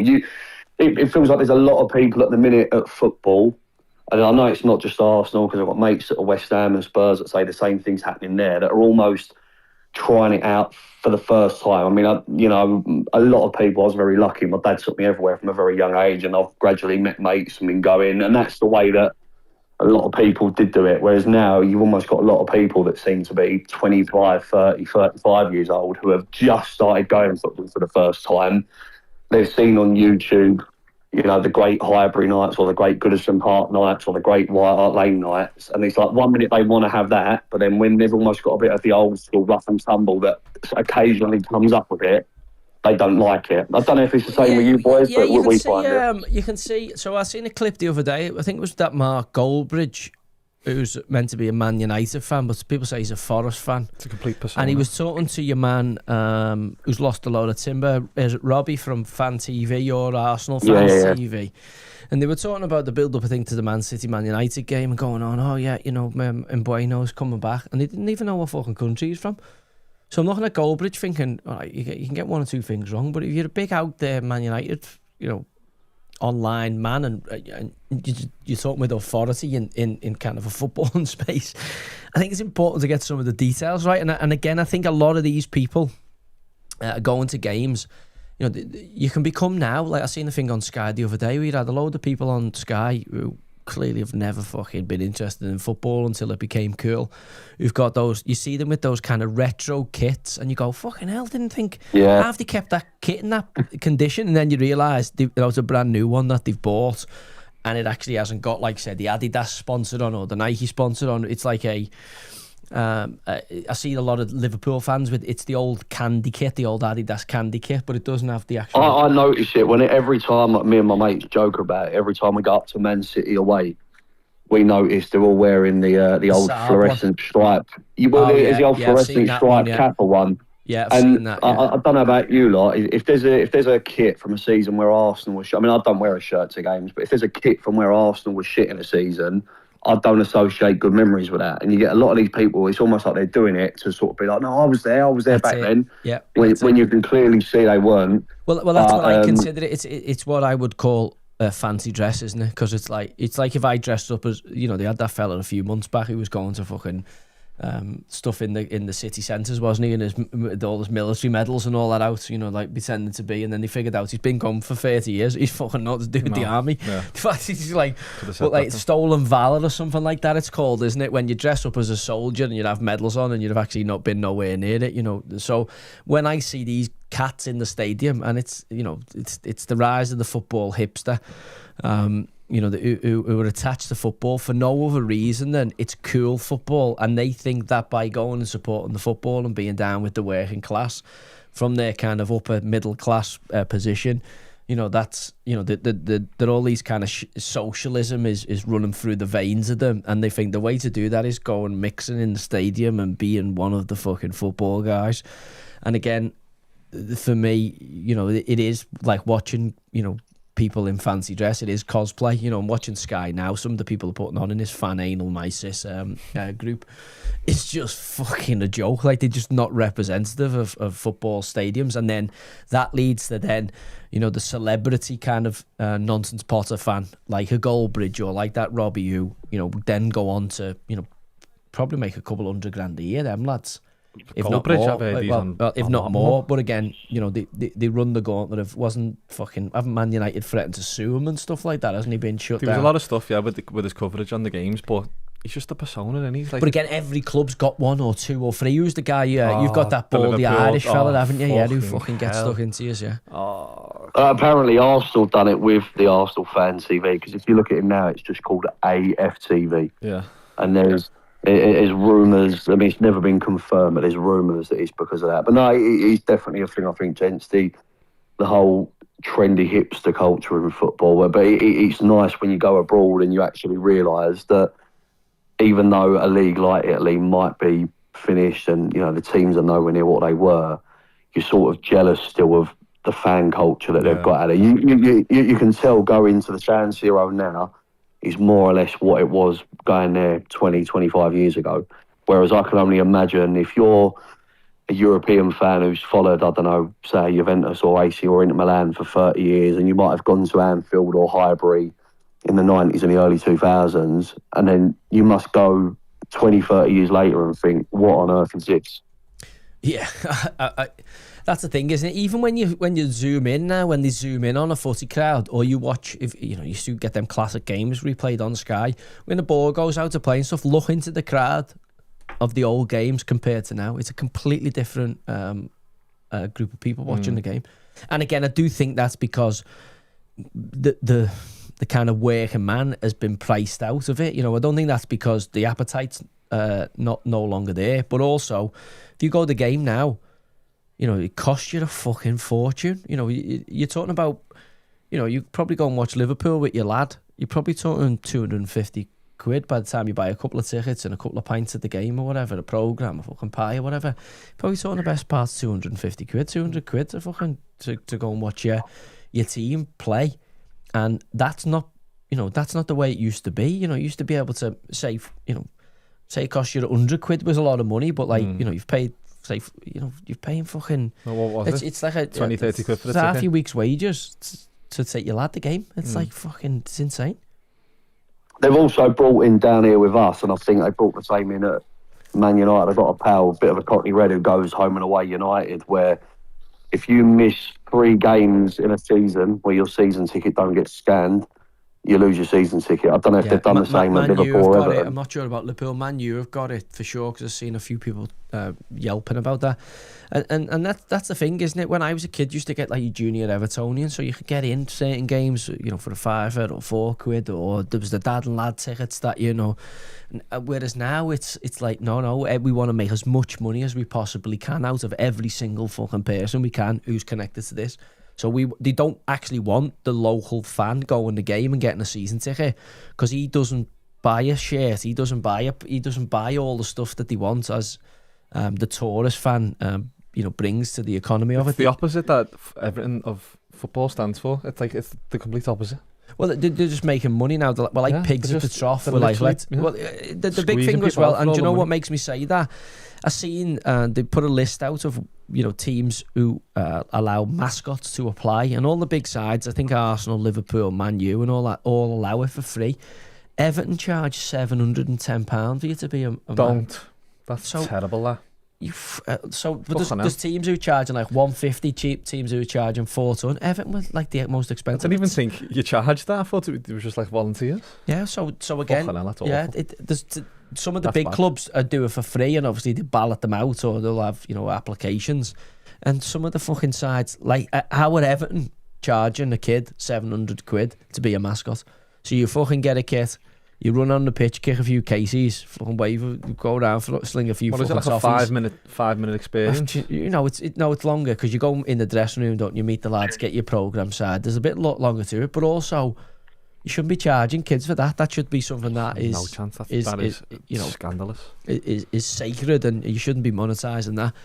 Anyway, cheers for the call, cheers, lad. Mate. Good luck. Thanks I think Arsenal win the league this year. I think he's win the league this year, lad. So I hope not. Yeah, I can't see his not from here unless there's a fucking Arteta intervention. But I think Arsenal win it from here. I can't see anyone getting to them. Oh, cheers, mate. He's gone. Yeah, cheers for that. I haven't had the chat here. Someone has just DM'd us. This is why I've just flicked over to the women's soccer ball. I wonder why the nonsense pottery was on. Yeah, someone has DM'd us on Twitter and said, I don't want to overly wind you up, but have you seen the state of the crowd for the women's game at Goodison Park this evening? They've currently played 5 games at Goodison Park this season, Everton, and I've won 0. and they're getting beat 1-0 here. I mean, the pitch looks really good, doesn't it? I'm surprised at how It doesn't well look the bad, to be pitch fair, looks. but fucking the considering no stadium's one's a been on quarter it. full. I mean, look, are you telling me that this Look is... at that. I know, but that's the Glad Street end, isn't it? I'm saying to you, are you telling me that this is running at a profit tonight? No. So all the girls getting paid here on the pitch, and the referee and all that, and the squad and the stadium and the running costs and all that, lights, etc. At the end of it, when you do a P&L, have you made money this week or have you lost money? There's no way All right. these are making money. So Brighton have lost money and Everton have lost money and on their teams. So how is this being sustained? Now, this is being sustained on the success of the men's team, isn't it? Because the men's team of both Brighton and both Everton have done so well over the years that they've allowed the success of their club to spawn out, obviously, a ladies' team now. Now, these teams should only operate if they're, wiping the nose. They shouldn't run at a loss to the main team. And Everton ladies playing at Goodison, unfortunately, are never going to fucking turn a profit on the stadium because Everton fucking men's team couldn't. That's the reason we had to move to Bramley Moor, because fucking Goodison held us back. Woodison, they obstructed views, whatever. I mean, why can the women's team? There's many small stadiums. They were playing at Wally Hall Park.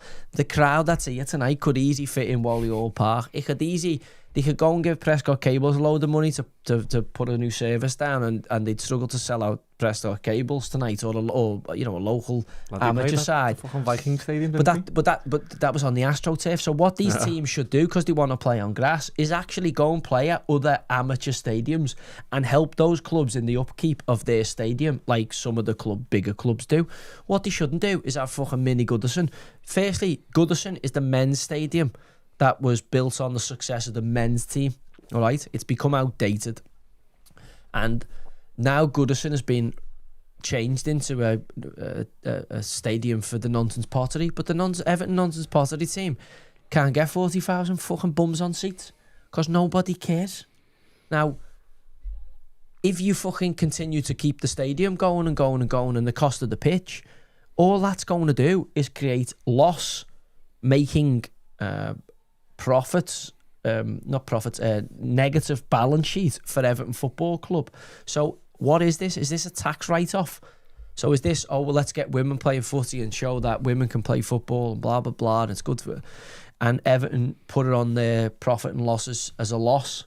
So we say, we've got a women's team, but like why are they opening Goodison when it's a Sky game? Because any Sky game is going to eat into your attendance. Secondly, the only reason you put fucking football on the telly, right, is because people are that desperate to watch it that they can't buy a ticket. There's no tickets available. We're that desperate. It's sold out weeks in advance. We can't get in the stadium. Please, can you screen that game for us to watch? No one's in the stadium here. Nobody wants to watch this game. They've probably put a massive drive on. No, Everton ladies at home. And what have we got in the stadium tonight? 4,000?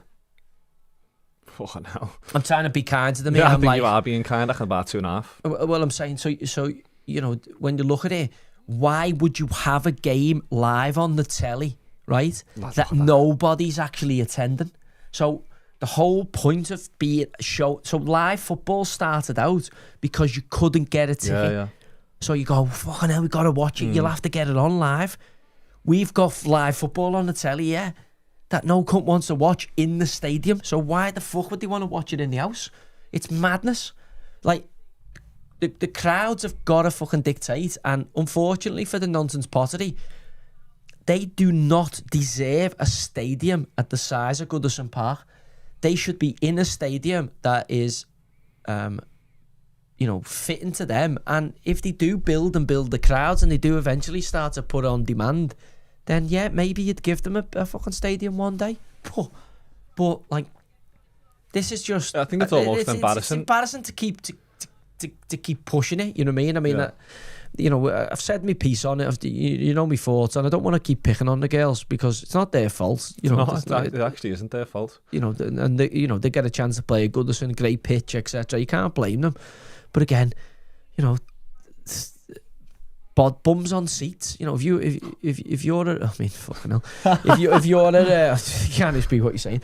If you're if you're a theatre production and you're playing in, and you keep opening and you fucking every time you're opening your theatre, you're playing to an half-empty theatre. It says that your fucking show is shite and no one wants to watch it. So then why would you screen it live and force people to watch it on a subscription that they have to pay for that they can't opt out of?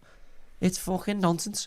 And the quicker we move through, this is exactly what happened when the fucking European sides, the London Monarchs and all that, started playing NFL.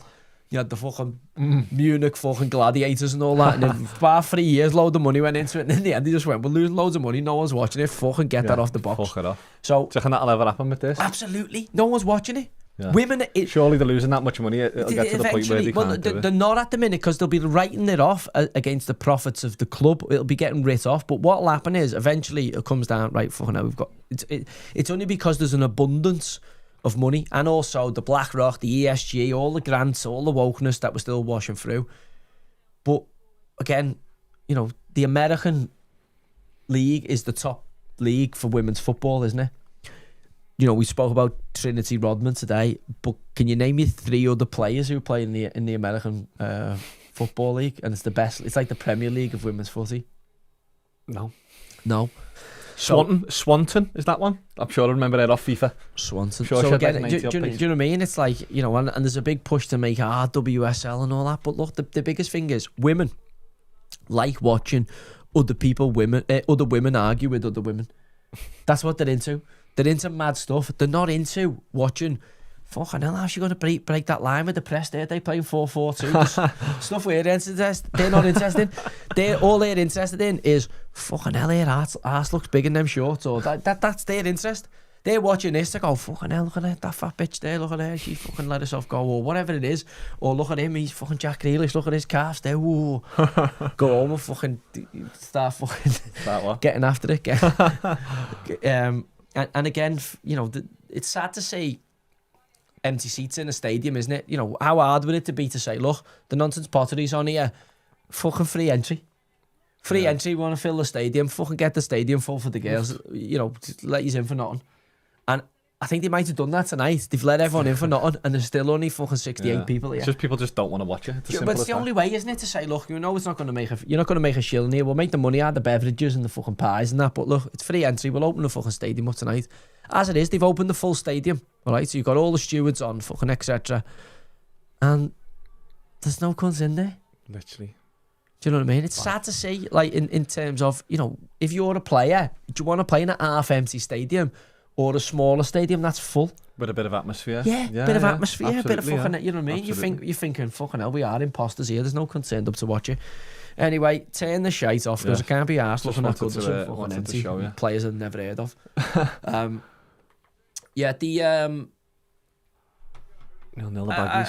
They were playing at Wally Hall Park and Widnes, and I don't get why. I don't get why that they've got to move, other than Wokerati have fucking spoken. Right, I want to read through a little bit of the chat here. Everton women used to play at Marine and Liverpool used to play at Skem. Yeah, I remember if someone was at Southport, the reserves and stuff like that. So it's, you know, it's normal that these clubs play in other places. But again, there's loads of teams down there who can't. You know, I remember Chelsea was paying for Wimbledon's pitch to be maintained. Say it cost 250 grand a year. But Wimbledon always had a decent pitch in League Two because of Chelsea's ladies playing there. So that was a good thing that the nonsense potters were getting done. Now, if you've got to play on an AstroTurf, then, you know, that doesn't help us. And also, if they're playing at Goodison, no one else can play there. How does that help Marine? How does that help Southport? You know, it's a fucking strange one. You know, if there is money going back into it, it should be going back into the men's game, and that's a way of doing it. Sky imploding because of all the woke shit. Yeah, they are. They've already fell away from boxing. They've lost that. I mean, TNT are losing. Everyone's saying, I don't really listen to commentary anymore. Very, very rarely. There's a couple I listen to, but very rarely. But everyone's saying TNT are just losing their minds. They said cricket coverage was awful. And the Coister's been getting a lot, hasn't he? Been getting a lot of shit. Yeah, I mean, again, as I said to you during the week, Coister just, for me, just says, you know, he's a nice guy, says lots of nice things. He doesn't, you know, you don't really get into the nitty gritty of it with him. Quick one, lads. Anyone maybe do one more call in like 5-10 minutes if you want to get in the Twitter Spaces and anyone wants to speak to Joe? We'll do one more call at about 1:45 or 1:50 before we go. Ryan Grover, that's quite normal. Mine, and after the woman won the last Euros, was saying to me, "See, the women are better than the men." Do you know what I mean? I think that's the thing, isn't it? When they win, they obviously go, "Oh, well, we do deliver trophies," and it's like, yeah, you do, but also certain trophies have a little bit more credence and a bit more about them than other trophies. Do you know what I mean? Like I won the St. Anne's Player of the Year when I was fucking 13. It's a bit different winning that than winning fucking PFA Player of the Year, or the Raynhill and Burn fucking cup doesn't have quite the same ring to it as the FA Cup, even though they're both cups. So again, the girls have done well winning what they're winning, and there's an easy way to separate out whether they're being successful or not. Let's just have Sky Sports Football Women's Channel. You tried to have a TikTok channel and they went fucking absolutely off the banners to get that fucking shut down. Halo. Wow. But I'm saying there's a dead easy thing here, right? We can have, you've got Sky Sports 1, 2, 3, 4, 5 and 6, which is going to be just male sports.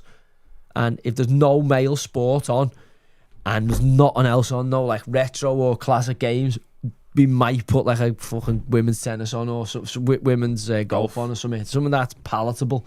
But otherwise, everything else is going to be on this fucking ladies channel here, 469 ladies channel, and you can subscribe to it. And if all the women pay for it, then there's going to be billions in the women's coffers, because all that money goes to the women's teams, and all the money for the men's sport goes to the men's teams. Like dead easy. Like make it an option for people on the Sky. You can have the movies channel, you can have the music, you can have the women's footy and the men's footy. You can have the total footy package for $21.99, all footy, men and women, all footy, disabled, men and women, whatever you want, all footy, $21.99. Or you can have just the men's footy for $21.98. I'd say ask us the men's footy for $21.98, please. Actually, 22 quid. I'll give you 22 quid for just the men's footy, please. But give us the option to opt out of it. And if it is growing, and at least you've got the metrics to check it. But as well as I do, there'll just be a big fucking cactus, a big tumbleweed blowing through that fucking we all know. women's sports news channel after about 3 weeks after the initial impact of it, because nobody cares. Right, Chris Daddy. Chris Daddy, you are in speaking, mate. He's got a big Hull badge in his picture, so they're flying, by the way. Hull. Well, let's find out. Hey, lads. Yeah, big fan as well, Joey, from back in your playing days and that. But just wondered what you thought of the Championship at the minute. And obviously, as you can see, I'm an Hull fan. My lad on that picture. Who you fancied to win it? Automatic promotion in the playoff spots. I mean, you're going great, aren't you? I know obviously the Coyles and the Hull lads are going fantastic at the minute. I always keep my eye out for Hull because of Coyley and his career. I think that Championship, you really want to be. Oh, Derby just took the lead here. That gets them in the sniff. They close in with they'll go into the bottom playoff picture there. I think Coventry are going to take some stopping now, aren't they? Big time. They've got an enormous kind of gap over Ipswich, 8 points at this point. I know Ipswich got a game and might close it to 5, but it's still 5 or 6 points. They've scored 61 goals, which says they know where the fucking onion is. I mean, I think they'll get promoted from here, and then the race is on after that. I think Hull are right in the mix there. You're only 5 points behind, obviously a game in hand yourselves. Ipswich, I think, is a better side than Millwall and Preston. So yeah, it's just mad. Given, like I said, I'm a pass holder as well, but beginning of the season we had an embargo, new manager, survived on goal difference last season. So what we've done, it's insane. And some of the free transfers we've got as well, it's crackers. But like with Lundstrom as well, McBurney, it's been ace, to be fair. Yeah, I looked through the side. I think they've got the balance right. They've had a bit of experience. It looks like you've got some really good characters in there, and I think the thing is, being a club, because you don't have the big expectation that maybe you have had in previous seasons because of the chaos, Hull have kind of just sneaked under the radar and have got a really good little bit of a run of form going. Yeah. I don't think anyone will want to play us. Well, he's nuts. The chairman's simmered down because he's a lunatic. Yeah, I seen that. And obviously you had Ross Enoir. What did you think of Ross Enoir when you was when he was there? I'm not a big. I think I don't know. He did a good job, but he's a bit. He's a bit Alan Partridge, I think. Well, everyone's been on him, haven't they? Everyone's been on him. Was he like that when he was in charge there? Not as full on, no. I think he's sort of gone to France and thinks he's a man of the world, but easily done. Yeah. But he's seen the thing where he's aging men, and then I've seen the thing about how he interprets the word therapist. Which is, yeah, everyone's on him, aren't they?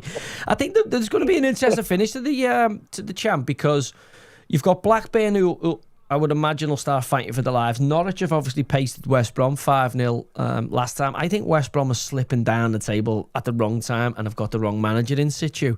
Sheffield United have picked up a little bit under Chrissy Wilder going back in. Obviously, you'd fancy Southampton and Leicester to pick back up.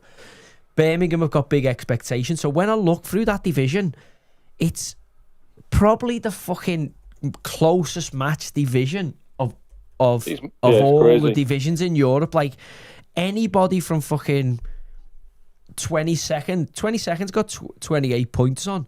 But like, you could look at anybody up until Ipswich in third there, and everybody can beat everybody on the fucking day. Do you know what I mean? It's such a fucking tough league. Yeah. And if you put a little run together at this point, you know, you're looking at Birmingham there on 38 points, but they're only, it's mad.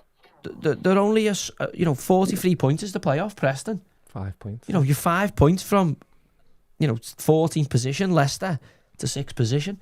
And again, as you know, in that championship, the team that come with a fucking run at the right time, March, April, are the horse you want to be on. And by the way, you're a brave man to back against fucking Hull getting promoted from here.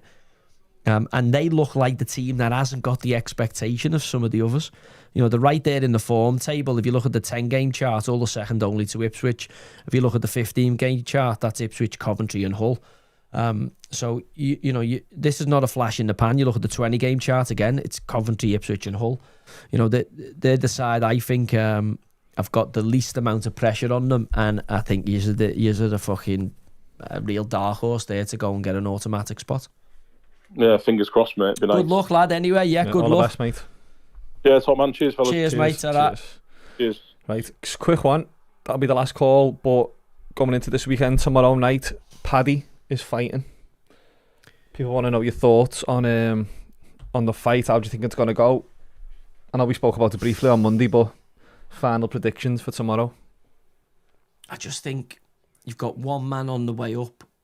And one man on his way out. And one man on the way out, yeah. And I just think confidence, believing in yourself, and Paddy's full of that. And actually now, when I look at him, it looks like he's got that fight preparation and that discipline that was always the bit of a question mark for me. I do think Gagey is... I love watching Justin Gagey. He just fucking brings everything to it. He's always in barn burners. But I just think he's got a little bit punch drunk. I think he's taken a little bit too much damage over the years because of the way he fights and his style of fighting. And I just think it's a young man's game. And obviously, you know, I'll be cheering Paddy on. I'll be desperate for him to win there because he's a Scouser.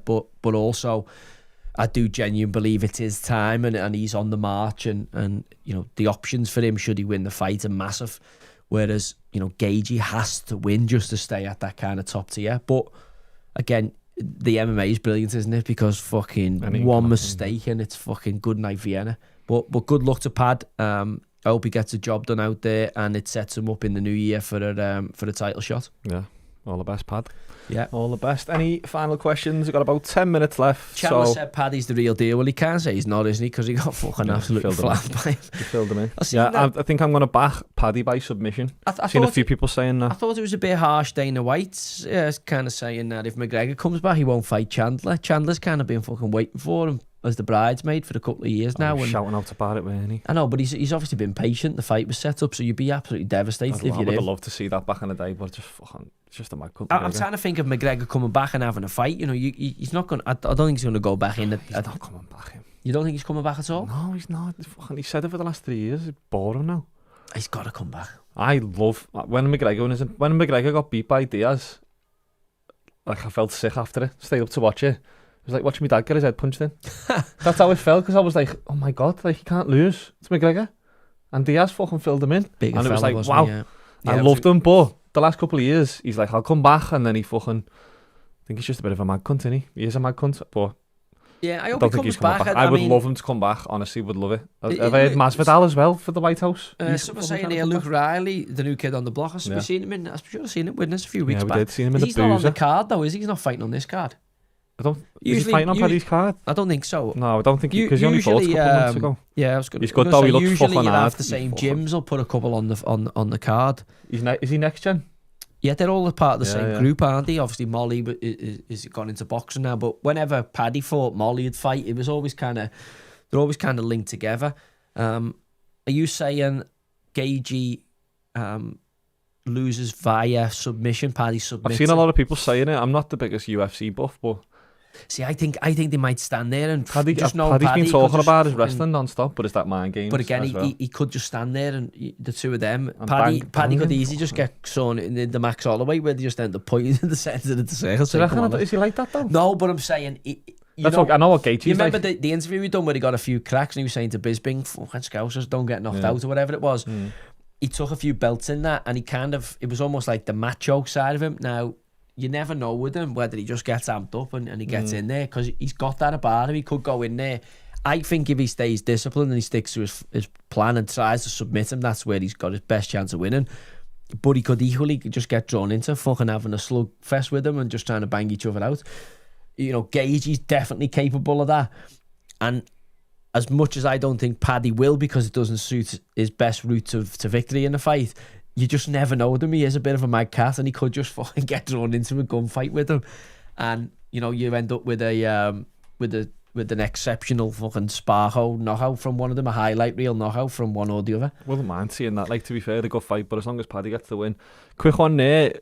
Obviously, more stuff come out about the beans on toast stuff after we streamed on Monday about Vicky apparently dancing like a bit naughty or something. Yeah, I read it afterwards. I didn't realise at the time we were talking about it just how mad it was. Like, there's a couple of things at play, isn't there? So, I know I've had a few conversations with a few different people on this during the week.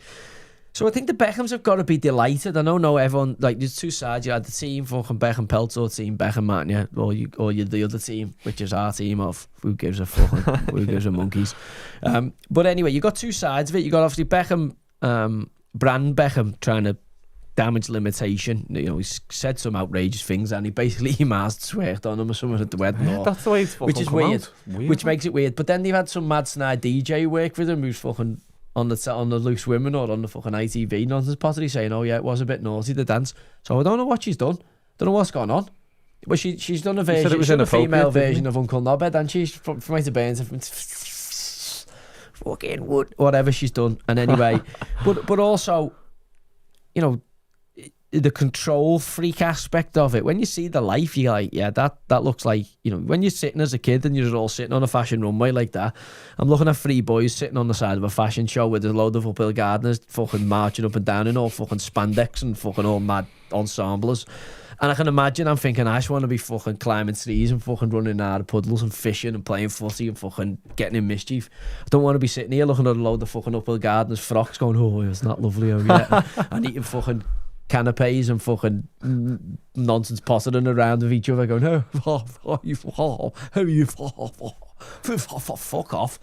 And I can imagine that's almost like, that would be like child abuse for me as a kid. Now I get the little girl might be interested in it, but the fucking lads must have been like, for fuck's sake, fucking getting trotted out to another fucking event with me mum and dad when I just want to be fucking charging around causing chaos. The next side that is when you get to like 14, 15 and you're doing it, there's a few fucking you start fucking getting the spider webs out around the seeing if anything sticks. So Brooklyn's probably been in his element there, getting the old spider webs out. Fucking biz me half out there. Do you want to speak to me dad? Yeah. Get over here. Who do you work for? Victoria's Secret? Yeah. My mum makes dresses. Like, it probably comes in handy after a certain period, but up until that period, it's been shite. Obviously, he's then bagged himself a billionaire's daughter and gone, fucking now then. Yeah. I'm absolutely retired here. What are you going to do? She's going to get loads of tattoos. I'm just going to fucking cause aggro online for my mum and dad. That's what I'm going to do. And I'm going to pretend that I am a superstar when I've actually got fucking absolutely no talent. Now, the other side of that is, he could have also done what loads of Nepo babies do when the mums and dads are really, really successful and they haven't got a fucking bone of talent in the body, and they go, I'm just going to get right on that fucking heroin. That's what I'm going to do. Yeah. I'm just going to get off me fucking chopperinos, and I'm going to cause fucking aggro, and it's going to be mugshot to me, because you see Marco Pierre White's son's fucking been a nick and heroin addict. So, in his credit, he has gone and fucking created a load of cheese on the internet, and he has fucking gone and taken a load of fucking Polaroids and tried to pass it off as fucking being David Bailey. And he and you know, you're seeing the other kid now. I've seen a fucking thing there for one of them's trying to be in a fucking rock band, and I'm going, surely you realise now, if you've got no talent and you're not really good, AI is going to take out all the shit musicians. So, like, if you cruise Beckham and your music's shite, it keeps me up all night, and it's nonsense pottery where you've put a fucking Alpesian rug on, you've got a fucking few snide. No one's ass, mate. Nobody's ass. Go and find yourself a billionaire like your kid. Get the spider webs out. And then fucking set your mom and dad on fire publicly and make yourself a superstar. That's the mantra. And also, you know, credit to Brooklyn. He could have been a fucking heavy baghead. He could have been now, you know, sucking fellas off in the fucking back of limousines in Las Vegas for fucking heroin. And, you know, as it is, he's ended up just setting his mum and dad on fire, basically saying his ma's a control freak and a fucking bit of a bitch. She doesn't like his beard. But then from the Beckham side of it, from Victorian and Victorian David side of it, they probably wanted him to marry into like a fucking the royal family or marry up so that this, you know, it enhanced their brand and enhanced their family. Now, we don't know about Mrs. Peckham-Belts. You know, she might have a fucking few bodies in the fucking background. Who knows what's gone on in Nonsense Pottery, Malibu, or fucking Nonsense Pottery land. But I'm just saying, if she's been sniffing, she's older than him, she's been sniffing around on the actress circuit. Are you telling me Leonardo DiCaprio and all that mob haven't had the fucking just flipping through them pages of that catalogue, especially before they turn 26, like that Harvey Weinstein and that, like, got need. So I don't know what Big Davey knows or what fucking Vicky Adams knows, Poshy Spice, Lady Posh Spice, but they clearly know something that they don't like about it. Yeah. Now I don't know what that is. Is that you know, a track record? Is that something that's been said at a family party? You know, we know problems can arise at family parties because the First World War was a fucking disagreement about 3 cousins who got sat with at Queen Victoria's fucking dinner party.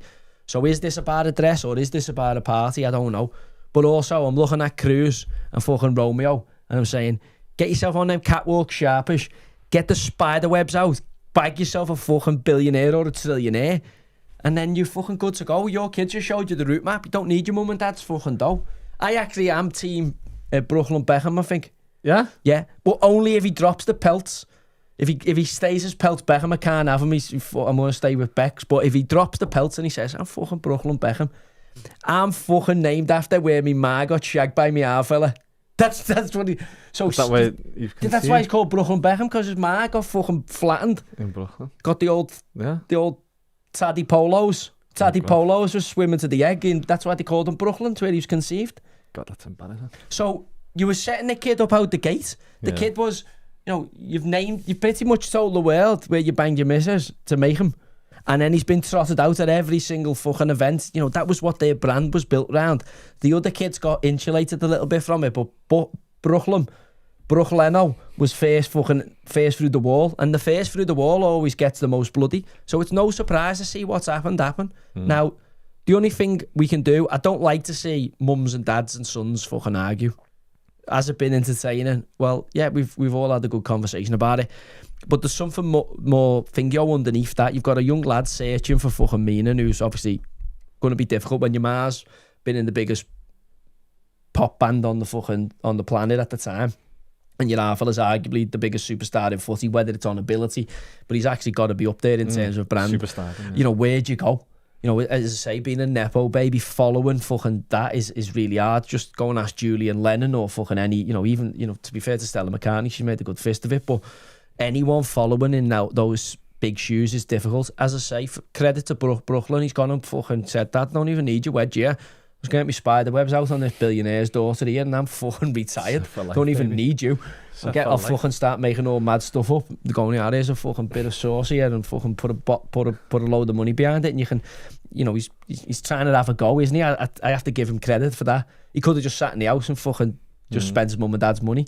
He's tried to have a go. He's made himself public, even though, you know, he must be getting a hell of a lot of shit. I give him loads of it, so he must be getting shit from every fucking quarter. But the alternative is that he also could have gone a lot heavier. And by the way, you've got to be careful. He might go through a smack phase. Do you know what I mean? He's going through a grating cheese phase. It's only so long. He's getting. I think I'd you know, I'd be more likely to subscribe to his channel if he got on the heroin. While he was cooking? I think he should just noise them up and go, oh, using Knights of the Realm, are you? Watch this then. You think the Instagram posts were fucking bad, were they? Watch this. They went like fucking join up to this heavy metal band and go travelling around the world and start snorting fucking lines of ketamine and fucking putting that on the Instagram. You fucking stupid cunts. Don't be fucking contacting me. I'm a billionaire. Speak to me fucking lawyers. Like, it could get worse for them, do you know what I mean? They got to be careful. I'd know if I was Brooklyn Beckham, yeah, he could well fucking cause them well more havoc. They're not out. This brand is not out the woods because their brand's built on we are the perfect quintessential British family, and fucking Brooklyn just gone. No, you're not. Yeah. Fucking. There's one. Yeah, what's next? What's next? The thing for me is the inappropriate dancing because basically you're basically saying your ma's a fucking wronging. Well, but then I'm just going to tell you here, and again, this is nothing against the uphill gardening community. You know, I was voted Gay Ally of the Year. I've got an award somewhere. I fucking don't know where it is, but I have got one. I don't keep all my awards out. I keep the odd one just to noise up, but most of my awards are away. Graham Norton give me it. So if ever you fucking know you're in with the uphill gardeners, he's fucking one of the best uphill gardener fucking presenters about. Legend. He gave me an award at the Gay Olympics. But all I'm going to say to you is, I look at the Beckhams and I know they've got loads of celebrity mates, all right? But I always think, like ours here, something coming up, I need the babysitter here, fucking who can we ring here, who's close family? Oh no, Uncle Elton, no, can't leave the kids with him, can't leave the kids with him, or David Furnish, no, can't leave them. I say who ring? Remember that fucking mate Tom Cruise? Oh, sorry, I know he's in the Scientology, we can't leave you with Tom Cruise. So when you start to look around the Beckham's mates, you fucking start to think, ooh. And then when Brooklyn comes out and says that, you go. Now, I always go, I would never, and Elton John might be a fucking boss fella, but I'm not letting him mind me kids. All right? I'm just not. I just think he's fucking strange little cat, Reg Dwight. He's fucking been up to fucking madness all over his journey. And I'd go to a party if he was there. I'd listen to him play piano if he was at the party. But when it comes to childminding, old fucking Reggie Dwight is fucking right down the fucking pecking order. He's actually just in front of fucking Ian Huntley, but definitely behind every single other fucking person I know. Now the other side of that is, I don't know what goes on in them fashion worlds. I don't know what goes on in them celebrity worlds. And if them kids have been trotted in and out of runways and fashion, we know there's a load of madness goes on in there. If they've been trying to curry favour with some of the superstars, well, we all know what Harvey Weinstein and that crew, what that's about the Abercrombie and Fitch fella, the fucking Leslie Wexner fella, who knows, the Epstein fella, but I'm saying there's loads of them in there who we don't know about, who mix in them big circles, who are involved in those big brands and big money. So we don't know what those kids have been exposed to. But when I heard him say that, I think with everybody, we all went, oh, hang on a sec. Because it actually isn't what he said, it's what he hasn't said. So I think, my missus says to me straight away, fucking hell, well, we need to see the video, don't we? Yeah. The only people who've got the video was Peltz Beckham's. Someone said that in the chat, yeah. So, or is this just another mad marketing play for them? Because someone just said that. Is it all fake? Like, is it all just fucking fake? It can't be, because he couldn't have said about his ma like that. You can't. No, yeah. Forget it's his ma. Yeah, that's what I mean. Like, he couldn't have said it about it. Yeah, it's in every shout about your ma. That's like a massive shout. Yeah, so I go, it can't have been a publicity stunt. A part of me when it was first rumbling on thought it was. I'm going, are these fucking looking at the royal playbook, and the Beckhams see themselves as almost the you've got the royal family, which is born out of blooded aristocracy, but the Beckhams are almost the celebrity royals. They're almost the aristocracy of the celebrity world in the UK. And when I look at it, the Prince Harry and the fucking Beckham, I was going, they got bored of the Meghan and Harry cycle, and they're fucking trying to give us another fucking another version of this to sell paper and sell copies. But then when Brooklyn's gone nuclear and put the inappropriately dancing, I was like, oh, this has got away from them. This might have been fucking rumbling on as a kind of, bit of a soap opera. But actually, when you're saying that about your ma to the whole world, it starts to get really, really personal to the point where you go, oh my God, this could get worse. I'm fucking great TV though, isn't it? I'm here for it. I'm here for it. Great TV. Well, I'd that pay is- per view for it. Yeah, you would, wouldn't you? Yeah, would you? Just to see him talk live. I'd rather watch that live than the Oh, fucking absolutely, WSL mate. stuff at Goodison You sound like a tonight. bit of a bird now, though, a bit of drama. Well, again, yeah, I might have to flip over. I might have to start. If they're in my world, in my footy world, doing I'm going to come into their world. Yeah, Come nice. into their showbiz world. I'm going to start watching traitors and all that. You have started. I fucking come in here before Yeah, and it was on, mate. yeah, I know, Are you but- enjoying it? I watched it before. It's the final lost tonight me. of this It's last lost me. set. It's lost Really? me. Yeah, it lost me. Well, I'm getting right off to watch the fucking Yeah, it lost me. watch the final now. Start playing I'll old catch games up. where they had to like put coins in cages now. I'm like, oh, You've- no, so you've lost that's me. the worst bit is the fucking game that they play in the middle. Yeah, Just it's go on lost your me phone. that. Go Yeah, on it's your lost phone me. for 10 minutes. No, I did, and and it's then lost me. watch the drama after. No, I did, and it's lost me. Right, lads, that's 9:10, but that's 2 hours yet. So We cracked on. Yeah, thanks for joining yeah, us. great show there. We got the Super Toffees against Leeds at Fortress Superdome, Bramley Moor. Hopefully, we've had the priest there. We've had a couple of exorcists go up there this week and slaughtered a few live animals and blood sacrifice on the pitch. We've I think we took a few fellas from Birkenhead, sacrificed a few bacon and eggers on the pitch. I don't think I can get much for that. Well, it just clears out the bad juju. Juju. Oh, I'll have to let you a little story. There's a fella on TikTok, right? Go on. He's obviously a black fella. He's on TikTok, and he goes round and he walks up to other black people in England and goes like, "What are you doing?" Yeah. Oh, they're coming for you, like as if he's got it, yeah. and they all start like The running juju. away. Ah! You think they're like cursing him, and he's Yeah. going, "I've brought this from Africa for you," and chasing them. They start running down the street. Oh, I think I've seen it. Yeah, hilarious. and I'm going but you can tell by the terror in the face. And this was the thing why I wanted to mention it. S'mores come out about the African Cup of Nations The towels. because the towel was meant to be cursed. because when we were saying, Yeah, oh, seen they don't this. mad. Yeah, there was meant That's to be why something, they a were curse so- or witch doctor That's on why the they towel. were so determined to get the towels. That makes well more sense than they were just But taking the again, towels. this shows you how close mad the murder. Africans are. They're like, if we get this towel, it's like, that they what? still believe in, like voodoo. And Well, it's very Dark primitive. magic. Well, I suppose we do. If you're believing in the religions, I suppose religion is a form of kind of voodoo, isn't it? Well, it is, isn't it? Because if you do something now for some reward in the future. Anyway, okay. Well, we'll see you Monday. we'll see us Monday, lads. Enjoy your Any weekend. feedback you've got? Because obviously this is a new show. Any feedback in the comments post show? Just let us know if you think we can do anything better or any little improvements here and there. But And again, no, we'll do that. We'll do that Monday. All right. I'll chat to you about that in a sec. no problem. But thanks for tuning in. Enjoyed that. Yeah, make sure We'll you see you like and there. subscribe.